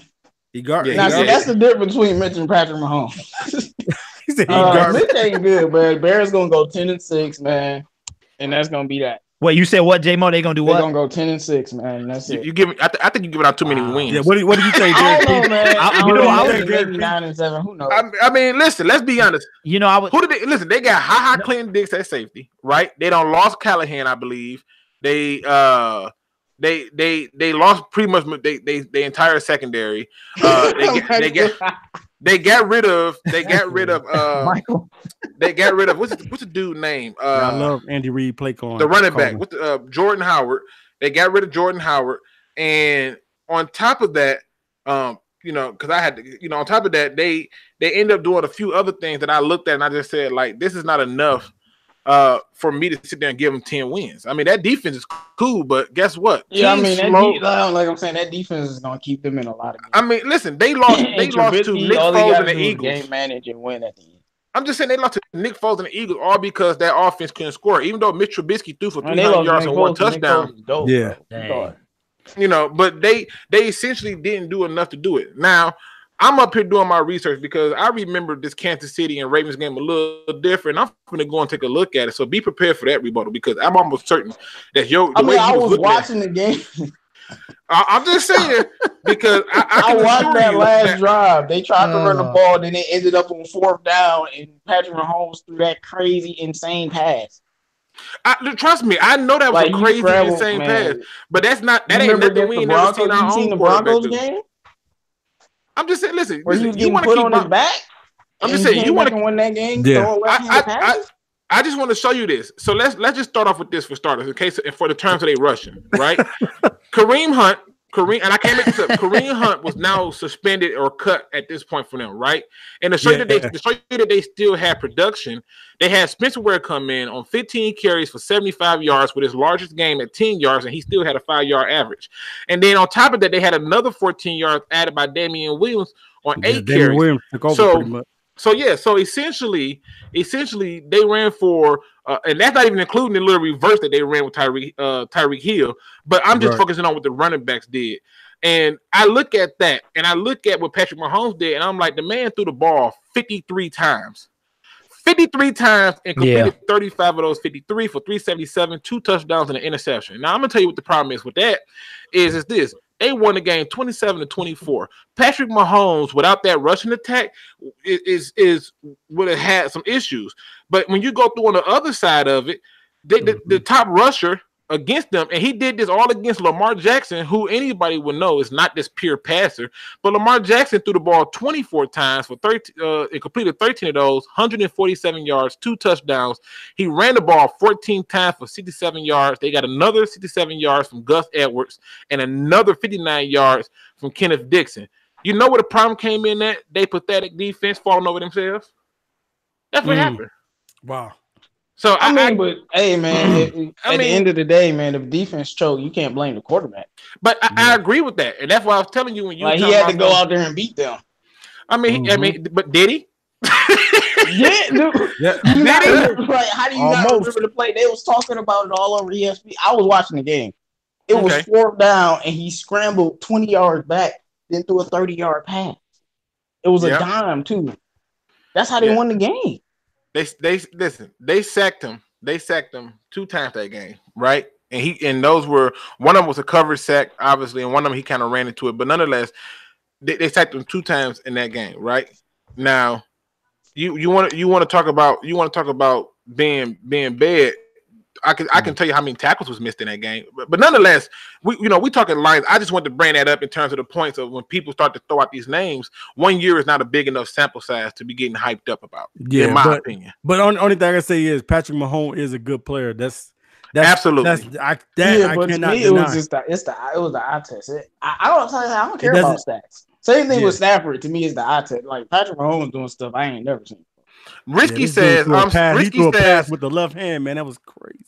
Risky says, I'm sorry, but if they offered us Mahomes for Stafford, I'm taking it. I bet you would. Up until you got to pay him that $243 million, then y'all be getting mad talking about something. He made too much money. We can't get nobody. I'm just gonna tell y'all what's gonna happen. Yeah, he's gonna get a huge $243 million. Yeah, Patrick Mahomes, he's gonna get a huge deal. They were saying that at the end of last year's like the games that he was setting up for a real big payday. Yeah, Mahomes ain't get paid. And I think Darryl Richards hit the nail right on the head. He like Mahomes played 1 year and now he's better than everybody else. I mean, it's amazing to me. 1 season. Nobody's saying that, Darryl. Nobody's saying that he's better. Mahomes 1 year wonder is not like any of these other guys. Yeah, nobody else has done what Mahomes has done. This dude is different, man. He's not like these other guys. Like he looks like a better version of Aaron Rodgers to me. Okay, well we're gonna find out. Like. Yeah, he's good, man. We're gonna find out. Yeah, man. Patrick Mahomes already got me shook because he's playing us this year. So we're gonna find out. Okay. We're gonna find out. Hey, listen, I tell you what, go and look at those playoff games where he ran for a touchdown but didn't throw one, and how they ran the ball down their throat. I'm telling you, it's the run. The run is amazing. It was games where they didn't run the ball though.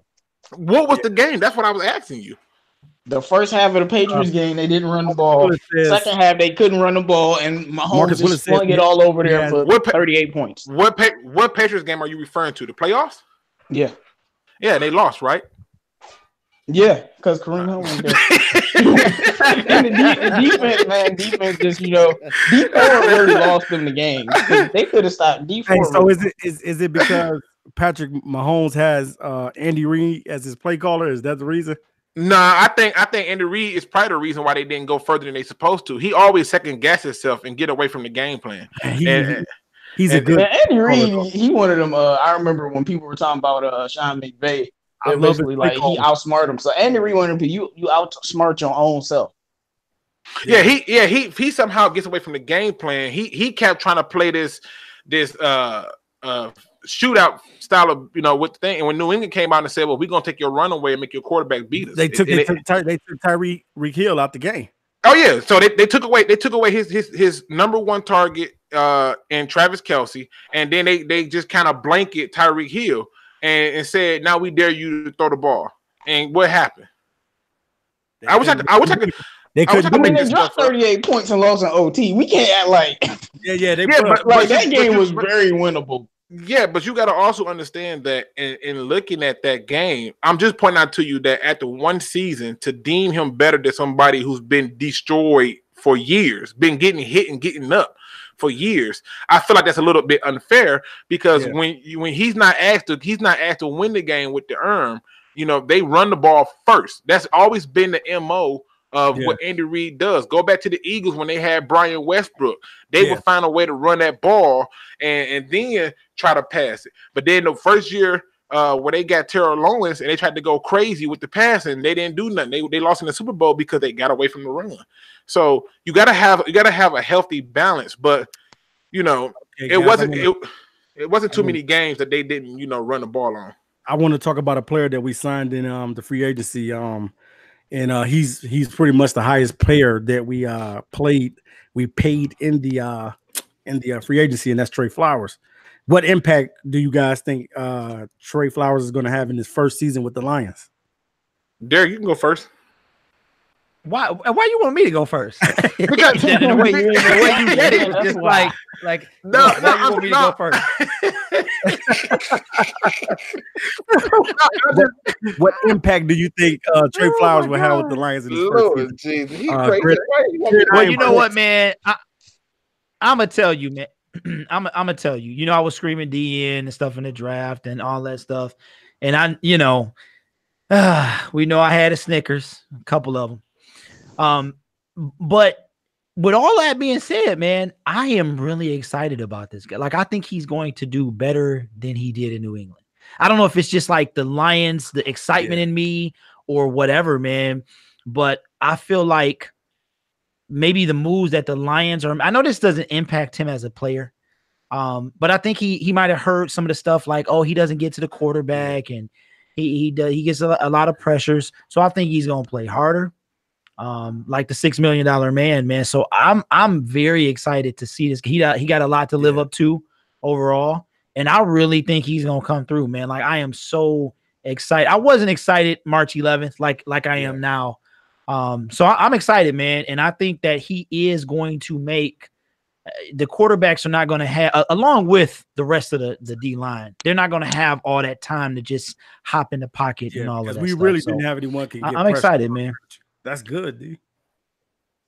Good stuff. What you think about him? All right, what the Thank you. That's good stuff, man. So what'd you think about him, Timo?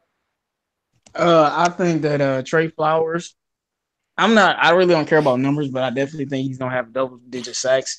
Only reason I'm saying that is it was a lot of sacks left on the field that our DN or D tackle just couldn't get to the quarterback, and that's where his explosion is gonna come in. I think he's gonna shore up the run deep. I mean, I think our run defense is gonna be the best in the NFL. It's gonna be because of Snacks. Wow. It's gonna be because of Trey Flowers. I also think his presence is gonna allow our secondary. I think him just being there is gonna allow our whole defense to function better, especially the secondary. Yeah, because, especially when you can get pressure sacks. Mm-hmm. Yeah, we can get sacks, but it feel like we can't create any consistent pressure. Yeah. And, he was just talking about Trey Flowers and pressure. Well, I want them pressures. I don't need the sacks because we can't create any pressure, and then the secondary is just back there exposed. But I think, he's gonna get double-digit sacks, very sure up the run. I think he's gonna be really great, and it's not more about Trey. I think it's the people around him will allow him to do his job easier. In New England, the talent just wasn't there. They just won because Bill Belichick is the greatest coach ever.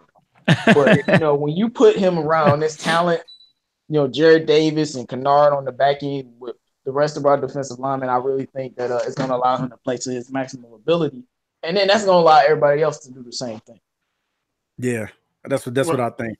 Yeah, well, for me, I hope the impact that he have is the one that's been happening to the Lions, where we're making teams one dimensional. If we shut down the run, and we're forcing them to become a pass team. I'm hoping that he draws a double team along with Snacks, and that makes it easier for those linebackers to get home and to make plays. So the impact for me is going to be something in terms of being able to bring the defense. Another player that can draw double coverage, right?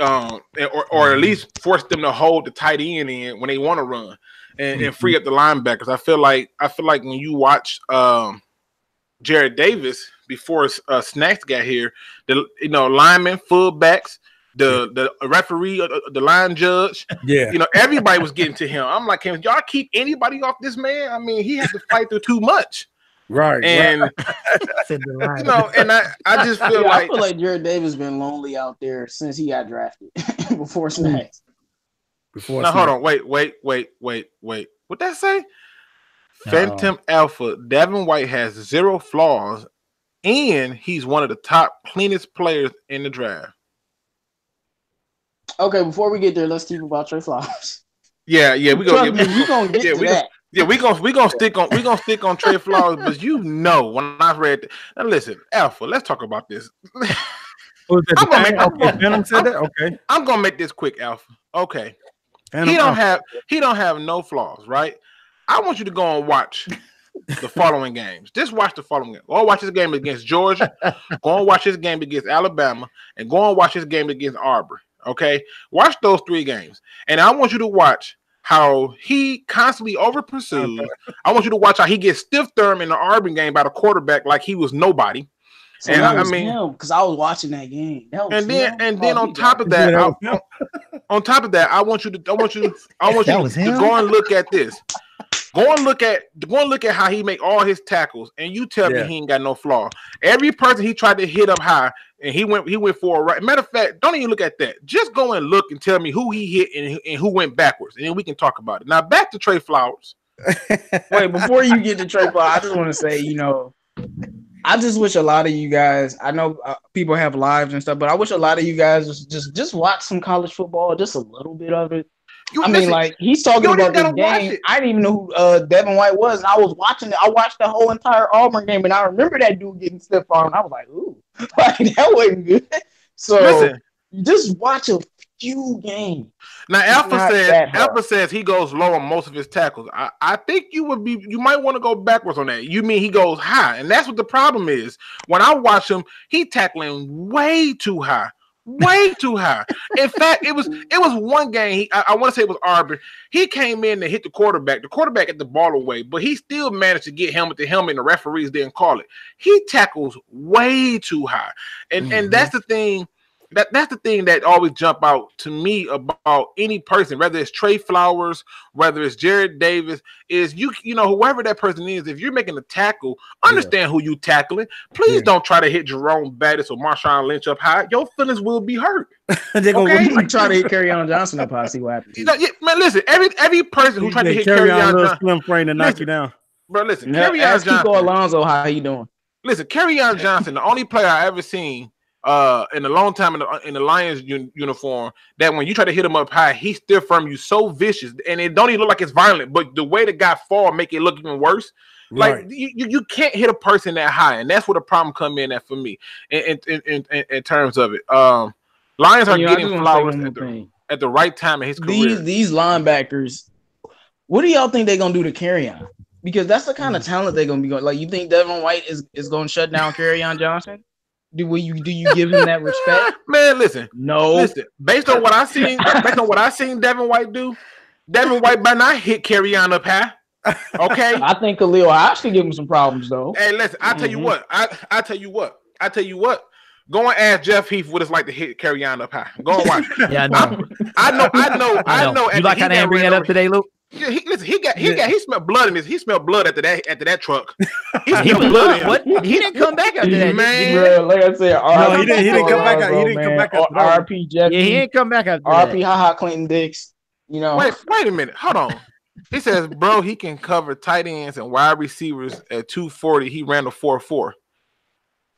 He can cover, so he can cover Travis Kelce. Man, all right, let's not do that. I think he's trolling a little bit. I think he's trolling a little bit, so he can cover George Kittle now. No, he's serious. Man. He's serious. Alpha, go watch my film study on Devin White, and I really break down of his pass coverage skills and everything.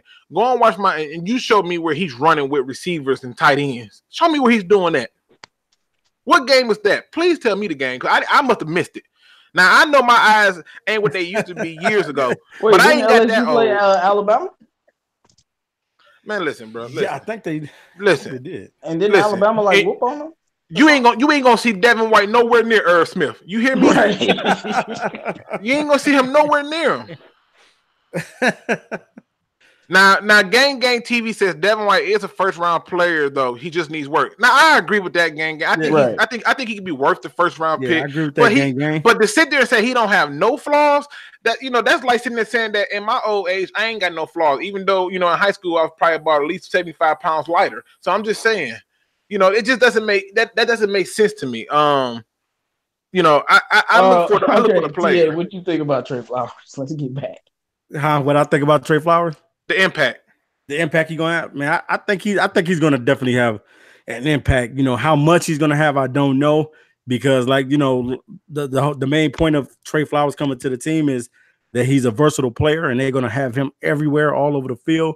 But long as he's getting pressures and doing what he needs to do, as far as being aggressive on that D line, it's gonna help. It's gonna help the back end of our defense. If we got good linemen, it's going to be a lot of guys getting interceptions. And if we don't have that from Trey Flowers, we in trouble, man. So we definitely need him to have a high motor when he gets here and when he starts playing.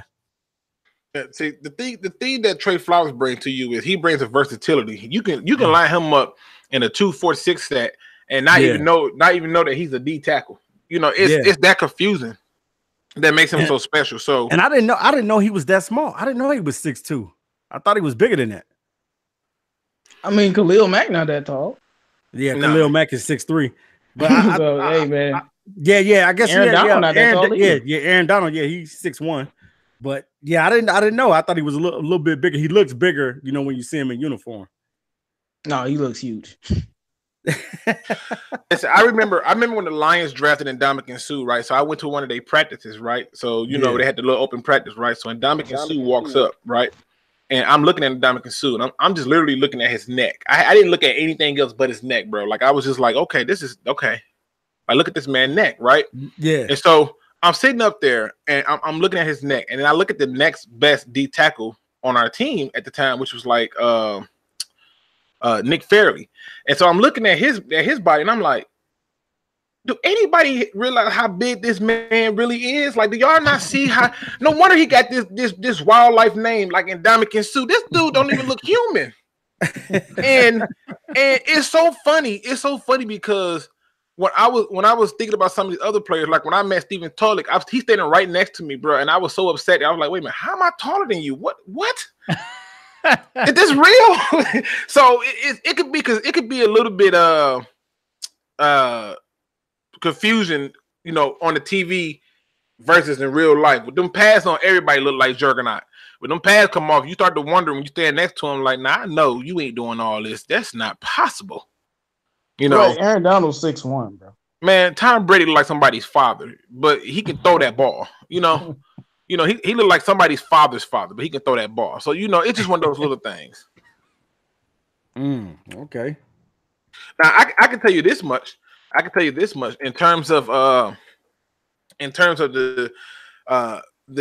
overall impact that Trey Flowers is going to have for the Lions is when we start rotating people in and out, you don't know who's in what position.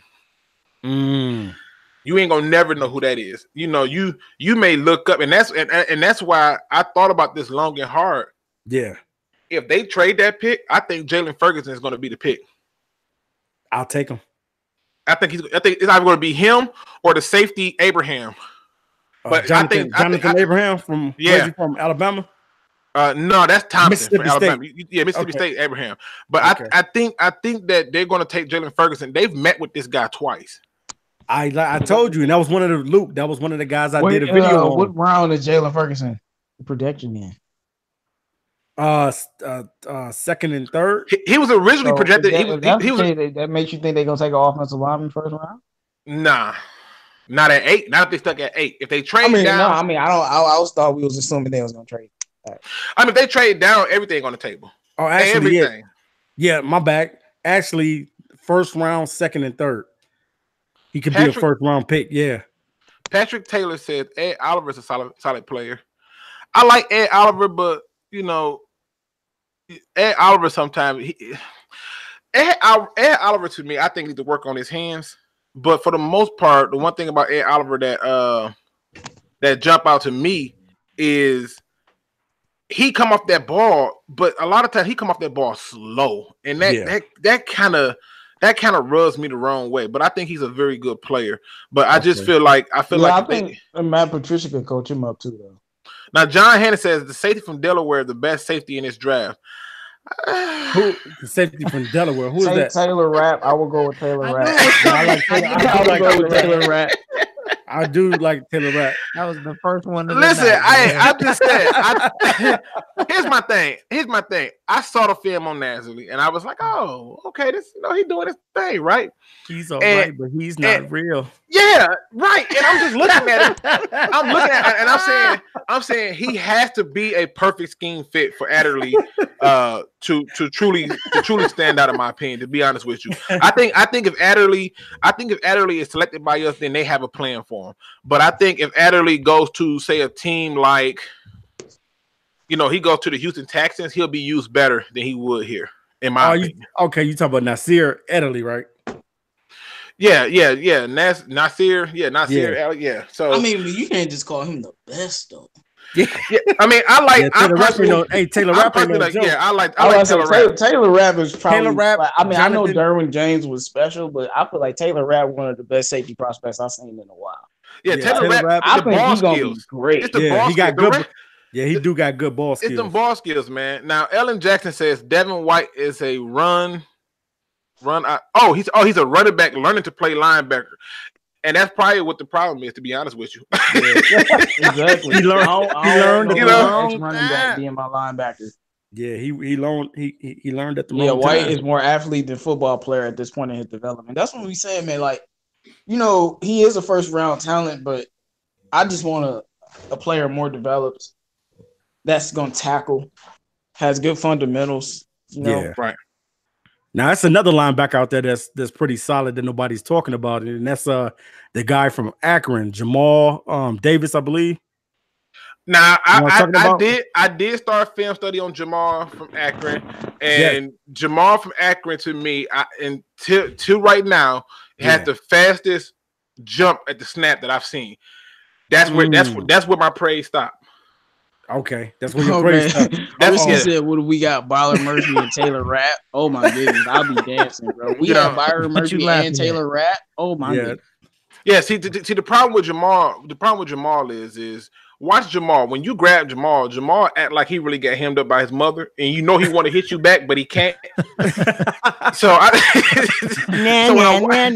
Yeah, when I watch him, I be like, bro, I'm gonna need you to use your hands and get up off this brother. Okay, you can't just be wrapped up. I mean, like he be getting hemmed up like he want to hug him, but you know how you hug somebody, they don't really want to hug you. They kind of lean their head back. Sort of like how Beyonce did my man at the award show. She's like, what you doing? Like, hey, Jay, get him. Hey, what's wrong with you? You ain't paying attention, bro. Where you at? So, it's like that to me. So to me, when I watched him, I thought, man, nobody come off this ball on snap like Dog. Like Dog come off that snap. Oh my God. Yeah. But if you telling me, I would stand him up in the 2-point stand and let him come off the edge like a stand-up linebacker, because that's where he's going to get his money at all day. Hey, would you take what about Brian Burns? You got to talk about Brian Burns, because he's one of the best defensive ends too coming in. I like Brian Burns, man. I mean, to me, he's Cliff Averill. He's Cliff Averill. Okay, I'll take that. If you talk about Cliff Averill that played for the Seahawks. Look, General G. Bear said, laughing out loud, you strong and wrong for that one, Luke. I'm just saying. I'm serious. I mean, if you don't watch the tape of him, who do y'all want us to see take at 8, man? I don't want us to see us take nobody at 8. I want to move back. Yeah, I want to trade back, and you pick up Byron Murphy, Taylor Rapp, Khalil Hodge, all in one, and a tight end, all in one fell swoop. Okay, so if you trade back, so what's the possibilities then? We trade back? We do what then when we trade back? Well, we was trade back to 25. Murphy or Rapp, or both of them probably be gone. Oh, you talking about getting both guys in the first round? Hey man, if we could, it depends on where we trade back to. Because I would love to pick up Byron Murphy and Taylor Rapp. Get a linebacker and get a tight end in the first 2 rounds. Yeah, it will be a wrap if we get both of them. I mean, the truth is this: the trade need to be one that fetched them enough value that they have options. So even if they miss on a pick, you don't even notice the pick was a miss because everybody else is performing. So to me, I ain't about missing on no picks. Man. Yeah, to me, it's about. I want impact players, man. I mean, I'm gonna show y'all how patty the Raiders are. The Raiders are sitting up here giving private workouts to Kyler Murray and stuff, acting like they really going. Like, stop playing. You ain't finna take Kyler Murray. You trying to get people to trade you some picks so you can get out of that 4th pick so you can have more money. And so, to me, if they're willing, they're gonna take a quarterback next year. Listen, they're gonna take a quarterback this year, but I think who they want to trade down and get him. I think they want like Drew Lock, or maybe they want to, look at the guy. Jones. I don't know why they doing Derrick Carr like that. The guy from West Virginia, Greer. I think I like Greer. Yeah, I think that they're trying to find. They're trying to. Greer, I don't know, man. Greer got that moxie. Like, I like him a lot. I mean, to me, I like Greer too, but they're gonna hype you up on these other people, and it's up to Will to be able to shift. Like, if you would have asked me 3 months ago what quarterback, I would have said Haskins, Murray, and I would have said Will Greer. Like, because those are the only people that I really knew. Right. Okay. So what do you? I watch Washington and Virginia, so I watch like games and stuff. So what? Patrick Taylor says, "What do y'all think? What do you guys think is our biggest need at this point?" Linebacker. You got linebacker? Okay. Yeah, linebacker. Yeah. Linebacker is the only thing we didn't get in free agency too. So, like, to me, that's like getting a linebacker. They're their biggest need. I think we need somebody to replace TJ. I'm in agreement with Derrick. Okay. Our biggest need is to fill that lineup. There's no point of you having a running back who can't get through the hole. Okay. Because there's nobody to block. There we have it then. There we have it. The first pick, you're getting an offensive lineman. The second pick, you're going to grab the linebacker, right? I mean, it could go that way so how would y'all feel if that happened? I mean, because was anybody expecting Ragnar last year? With it. Listen, I'm upset with it. I'm upset with it because I don't see no lineman in this draft that reminds me of Quentin Nelson. And if you're picking that 8, he need to be Quentin Nelson. Okay, I mean, what do you think about Cody Ford? Cody Ford. What do you think about Cody Ford? Cody Ford. If it's a lineman, we're not picking at 8. Cody Ford has said that he's willing to move over to. Excuse me. Cody Ford has said that he's willing to move over to guard. But when I look at Cody Ford at the tackle position, I don't see him moving anybody. And if he's not moving you, I'm not willing to take you at 8. I can go and get Quentin Spann and know you're gonna get moved or not moved and still pay less money, possibly. Yeah. But never in 100 years would I'm taking an offensive lineman at 8, bro. I mean, if you gotta Quentin Nelson is like the greatest offensive lineman I've seen in a decade. That's like, a lot of people. They don't make him like Quentin. Like, that dude is not normal what he can do. Now Marcus Willis says trade back and draft Hakeem Butler. And what a lot of Lions fans want Hakeem Butler. What's up with this? Why do Lions fans think we need a wide receiver? First of all, he's 6'6" and ran a 4.4. No, Hakeem Butler is gonna be a beast. He's gonna be a beast. Yeah, and he's been working out with Calvin Johnson. Calvin trying to teach him some stuff. So it's a love thing there. But for me, if you're talking about trading back and taking him in the first round, that's considered a luxury pick because you got to understand. Yeah, you got to understand that the starting receiving core is going to be Marvin Jones, Kenny Galladay, and Danny Amendola. So now the question becomes: if you take Hakeem Butler in the first round, why did you pay somebody? Why did you pay? No, you ain't got to trade nobody. But why would you pay Danny Amendola? Somebody got to go. Right, but somebody got to go. But why would you pay Danny Amendola that 4.7 million? You could have just saved that if you was going to do that. So that's where I said that's not going to work. Lions fan 75 says, "What do you think about Chris Lindstrom?" I like him. I'm not taking him at 8, but I like him. You know. Yeah. There's only one person I'm taking at 8. His name is Josh Allen. I mean, if Josh Allen, I take Jalen Ferguson too. If Josh Allen falls, not at 8. Yeah, I take him at 8. What'd you say, Luke G? I said if Josh Allen fall, I'd be surprised, but I don't see him getting that Yeah, far. I think he's going to top No, 5. nobody thinks he's going to fall. I didn't say he was. I think the Raiders. I think the Raiders is going to try to right their wrong with Khalil Mack and bring in. Yeah, I think they mad. Yeah, I think Patrick they mad. Taylor says trade Marvin Jones. Why do people want to get rid of Marvin Jones? I don't. It says he could learn the ropes. I guess they feel Marvin like you Jones. Got rid of Marvin Jones' contract does not does not allow for him to be cut like that. It says trade Marvin Jones for AJ Brown. AJ Brown. That's the other Ole Miss receiver. No, that's the other Ole Miss guy. Nah, I don't know about that, Patrick. It's 3 of them. All I'm gonna say, I ain't saying Marvin a top 10 receiver, but put some respect on his name. Mike D says. Mike D says, do y'all Lions fans forget those one-handed catches he was making on the stage? They clearly do. They clearly do. On that man's name. You better know who he is, man. Y'all remember when he was torching Josh Norman, making him look like a scroll? Like, y'all know who this man is, bro? But Mike D said Detroit Lions should trade back and take DK Metcalf. Why? Hey, actually, hold on. Let's get a poll going on right quick. How many you guys in the chat section think that the Lions should trade Marvin Jones? Give us a yay or nay. Hold on. Before y'all start that, give me a minute. I gotta pray. Our Father. Yeah, I'm about to say y'all gonna make me hang out, dog. Hey, like, give us a yay or nay. You know what he about to do? He queuing it up. Listen, I'm gonna listen. Come on, man. Hey, you remember Bad Boy? You remember Bad Boys where he was like, "Be cool, Mike." The Wood. He like, "Be cool, Mike. I'm gonna be cool. I'm gonna be cool, man. I'm gonna be cool." Okay, I've seen a lot of nays. Okay, most of them saying no. Okay. Shout out to y'all. Y'all smart, man. Y'all smart, man. I mean, listen. Here's the truth, though. Here's the truth. If you're taking a receiver in the first round, it's a luxury pick. Mm-hmm. It just is what it is. It's a luxury pick. The only reason why I said it, Lou, because I know a lot of Lions fans. I've seen that in the comment section. A lot of people want Hakeem Butler, and I'm like, Mike D says keep Jones. He's got mileage left. I mean, you have to.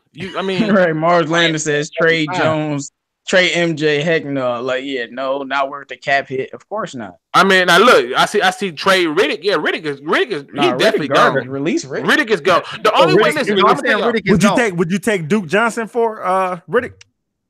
Right now? I mean, but we gonna have to give him a pick. We're gonna have to give him like a third round pick. They said he's trying to and there go your speed back right there. They looking for. I mean, he's not necessarily speed back. He's just an all-purpose back. I like him. Listen, they better not call up about some give me Theo Ready for Duke Johnson. Sold to the highest bidder.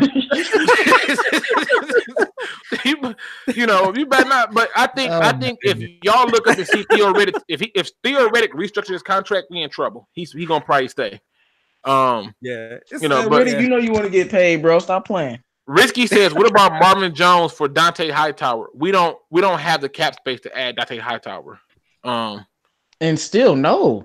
And still, I'm not willing to mortgage. I'm not willing to mortgage my receiving core and take a cap hit plus pick up a big contract. I just don't think a lot of people realize how hard it is to find two really, really good, like two receivers that could be number one. Like that is just so hard. Seth Brown says, "What do you think about Alex Barr, offensive line for Notre Dame? I think he's probably one of the quiet cap secrets in this draft in terms of offensive linemen. Does he have some things he got to work on? Yes, but I've seen him move people in the past, not to run. In the past, I've seen people try to like throw him off his balance and he sumo him to the left, like get up off me. So I've seen that. Somebody said start. Somebody says start Brendan Powell. Hey man, I want to see what he can do. Yeah, I want to see what this kid can do, man. Brendan Powell's probably going to be the other return guy with Agnew. So that's man. All I want to say is, shout out Jace Billingsley. They've been doing him dirty. I don't want them to do Brandon Powell like that. Yeah, they did. Jace, he didn't get the. They do that boy Jace dirty. Got Chris Johnson and Andre Duckworth catching the ball from Stafford in the Packers game. I'm like, who are these guys catching the ball from Stafford? They was picking up fictional characters, man. Like all their last names was Johnson, Charles Johnson, Chris Johnson, Andrew Johnson. I'm like you know who Brendan Powell remind me of? Yeah. He remind me of Pablo from Backyard Football. You know how when you play with Pablo in Backyard Football, he catch everything. The little Hispanic kid in a wheelchair who always catch everything on Backyard Football. He's Pablo, man. That dude catches everything, but they're not gonna give him a shot. You know, they're not gonna give him a shot that he deserves. I really hope they do give him a shot because he has some speed and he can work on his route run and he could be very effective. Like he could be the speed that I'm complaining about, but he got to get on the field first. Danny Amendola ain't giving you no type of speed. So Danny Amendola is goal line. Goal line. We need man. Listen, that's Danny. I want to see what this kid can do, man. They haven't gave him his opportunity yet. Just like they didn't give Tion Green his opportunity. What you about to say, Luke? No, I'm just saying, Danny Amendola. In real talk, Danny Amendola is the Jason Witten of wide receivers. Once he catch the ball, that's it. It's over. The ball is caught. It's over. Ain't no run at the catch, nothing like that. Once he caught it, it's caught. Okay, so he ain't gonna do nothing spectacular with the ball.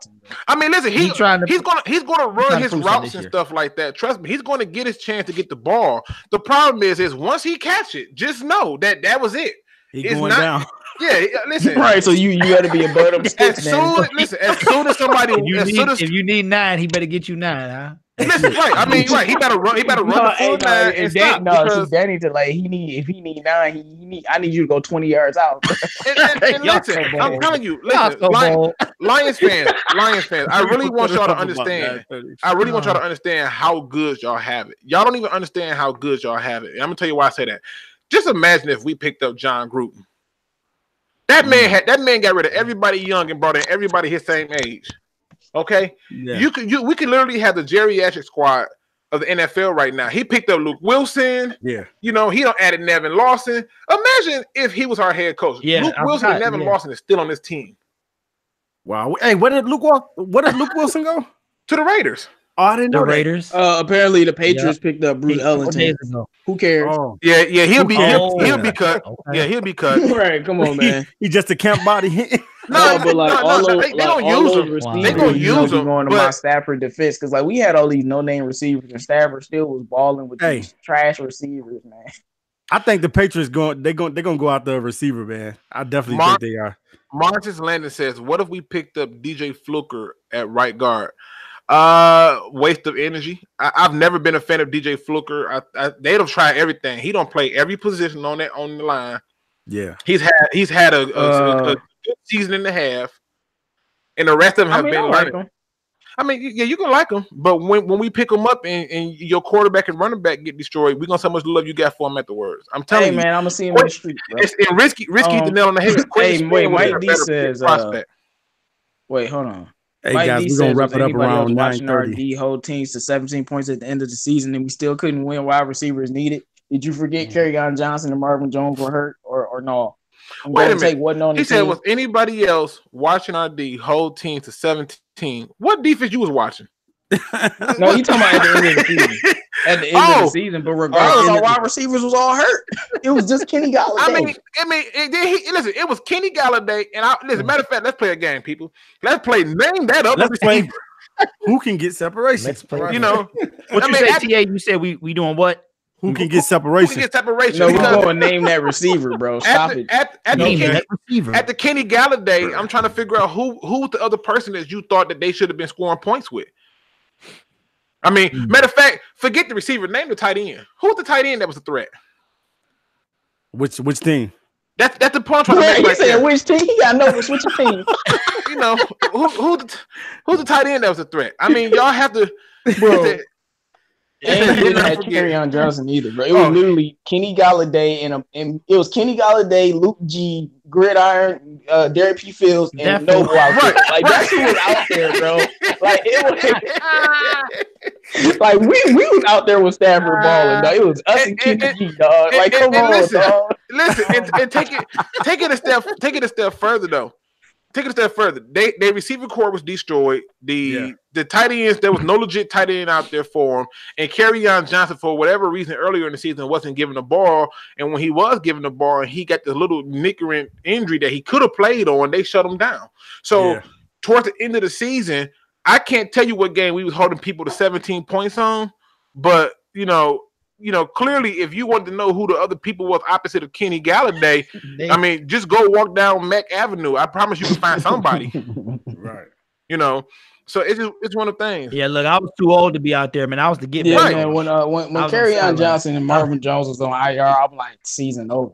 Like that's why like Yeah. we're done. Hey, look, I was still making playoff videos, man. I was still hoping, dropping playoff videos and playoff Without percentages. Marvin Jones I and wanted to Carry see out. it. Come on, man. Listen, like now push play Separation. says I think we should have some money for mid-season big trades like what Dallas did. Don't bet on that. We would have to be suffering in our season. I don't think that's going to happen. They're saving that money because there's going to be some restructures coming up, and there's some people who need contracts like Kenny Galladay, and they're going to shore up those other people because you're going to have Snacks Harrison. Snacks may get extended, but he's playing for his contract right now. You got to extend him. Who the hell is Tony Scheffler? Who is that? I don't know. Tony Scheffler, the tight end, man. I'm gonna say that's an old Lions tight end. Patrick Taylor says, "What do you guys think of the offensive coordinator?"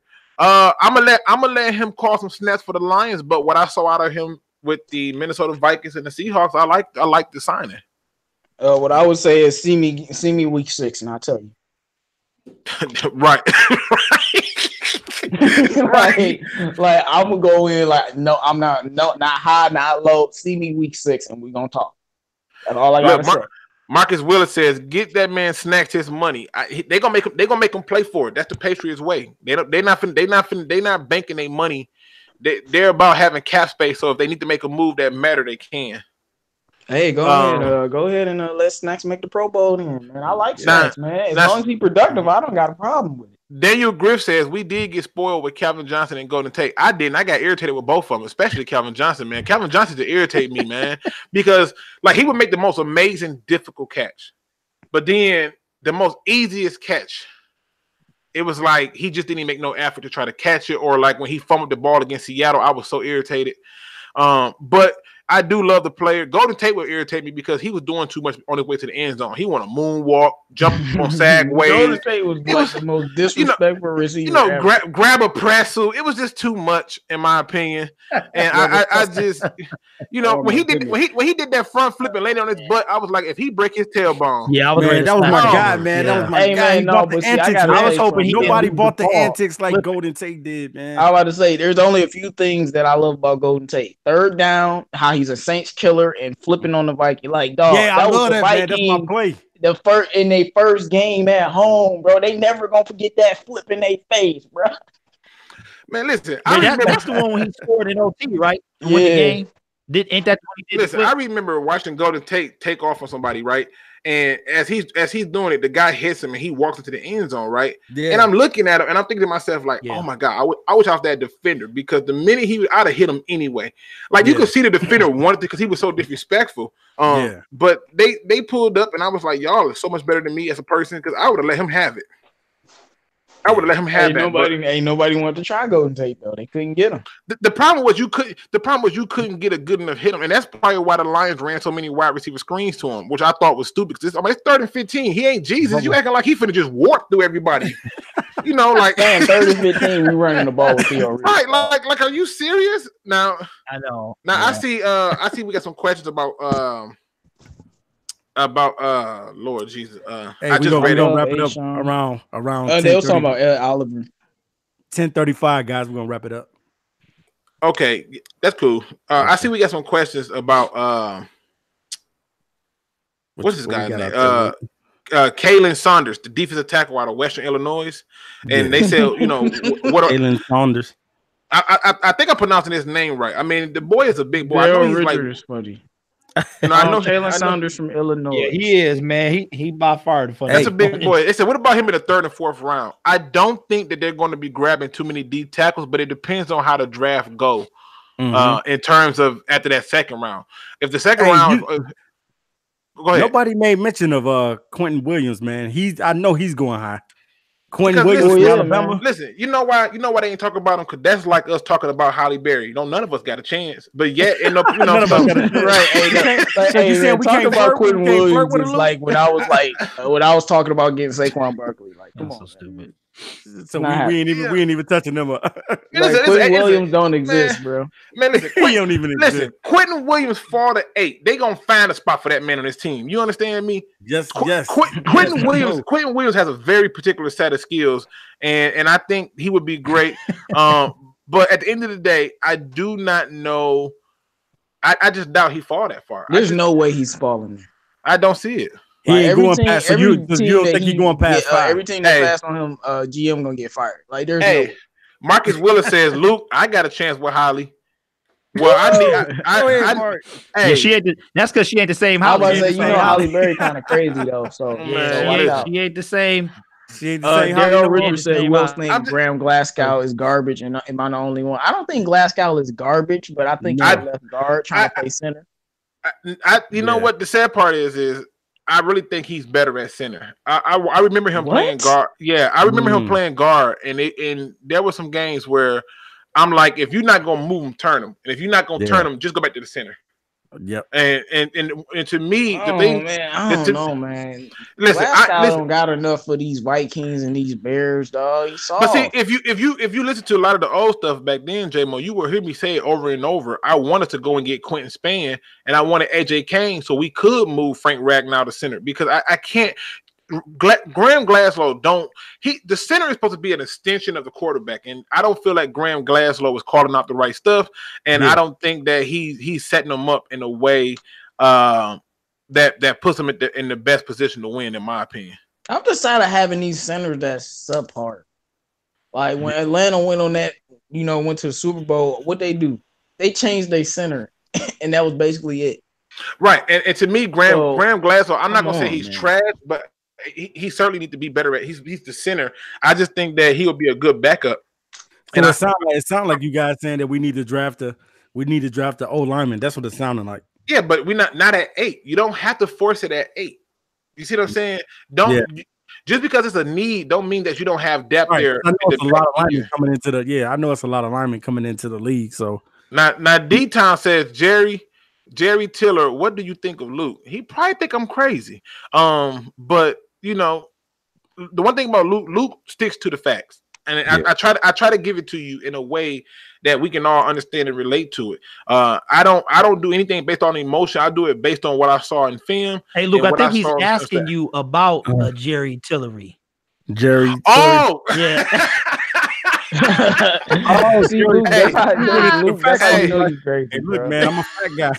Hey, you got to excuse me, man. Once I got home from work and got my son, man, our brother needed a nap, and my son wasn't having it. He's like, nah. Hey, what you say, Luke? Hashtag facts. Hashtag facts, man. Yeah. My bad, man. That could happen to anybody. Don't judge me. Don't judge me. Taz said T.J. Hockenson looking like a better pick every day. I'm telling you, man. It's just. But here's my take on Tillery, because I happen to watch a little bit of Notre Dame. My take on Tillery is I think Tillery needs the perfect system to strive. I like his size. I like the fact that he got some pass rush moves, but a lot of times I watched him get washed out in the run. And to me, if you can't set the edge, that's a huge no for me. So when they moved him around and tried to like mix it up with him, move him at D tackle, move him at D, I just felt like, overall he would get washed out too often. So I'm not saying he's a bad pick. I mean, especially if we're picking him up later. But if you're talking about in terms of taking him and say rounds 1, 2, or 3, I'm probably trying to question what they're doing with that pick. Yeah. So guys, we're gonna get ready to close it out in a minute or whatever, man. Definitely, we appreciate everybody that have come on to the channel tonight, man. Do you guys have any last words that you want to say about the Lions before we close this show out tonight? I mean, who you want to go first? I'm sorry. I want Derrick P.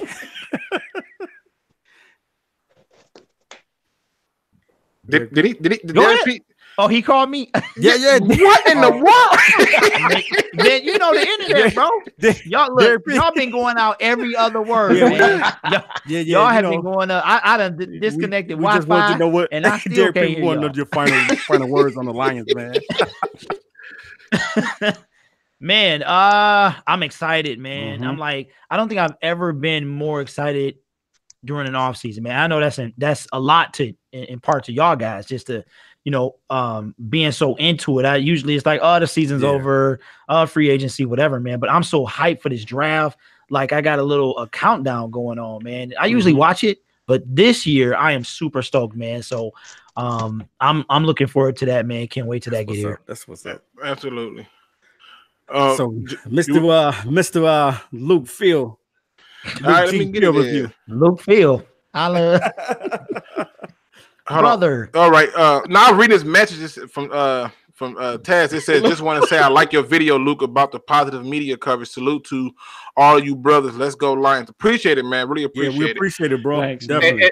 And the video basically forced me to do it itself. I didn't even know I was gonna do the video until I saw it and I got upset and had to put it out there. But you know, to me, the thing is, you know, for me, we are a completely blank canvas. You know, this is going to be the first seasons where teams are going to come in and not know what we're doing on offense because we got a new offensive coordinator. And then on top of that, they're not going to know what we're going to do on defense because we got players that you can move around from D end to D tackle to linebacker. So you don't know who's coming, who's not. And then on top of that, I think that the pressure of getting it done this year is high on Matt Patricia, so I believe that he's going to be more sound and making sure he do certain things. So for me personally, you know, I always end everything with just make sure you're doing your research and you know and not getting caught up in the media's hype about this name and that name and 40 times because we're not running the Olympics. It's football.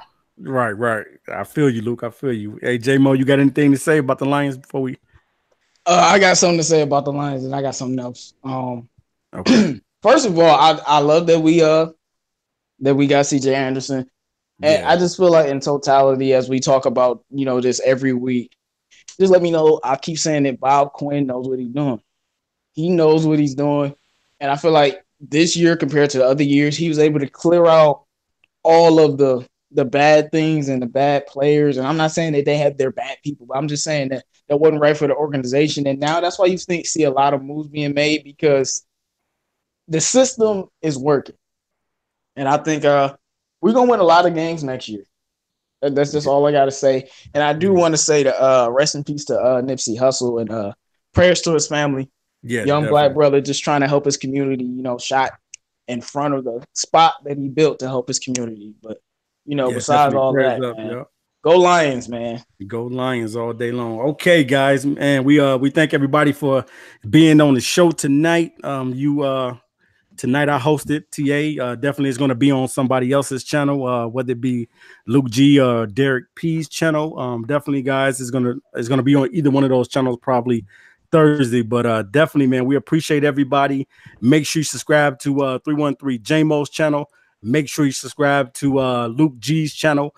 Also, the Gridiron Blitz with Derrick P. Fields. Make sure you subscribe to those channels, guys, for great Lions talk.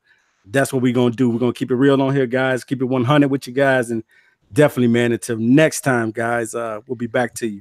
And like Luke said, don't be no chump. You got a trademark that, Luke. You got a trademark. Hey, you ain't lied about that, man. All right, people. Y'all be man. good. Yeah. All right, y'all. One time, baby. All right, y'all.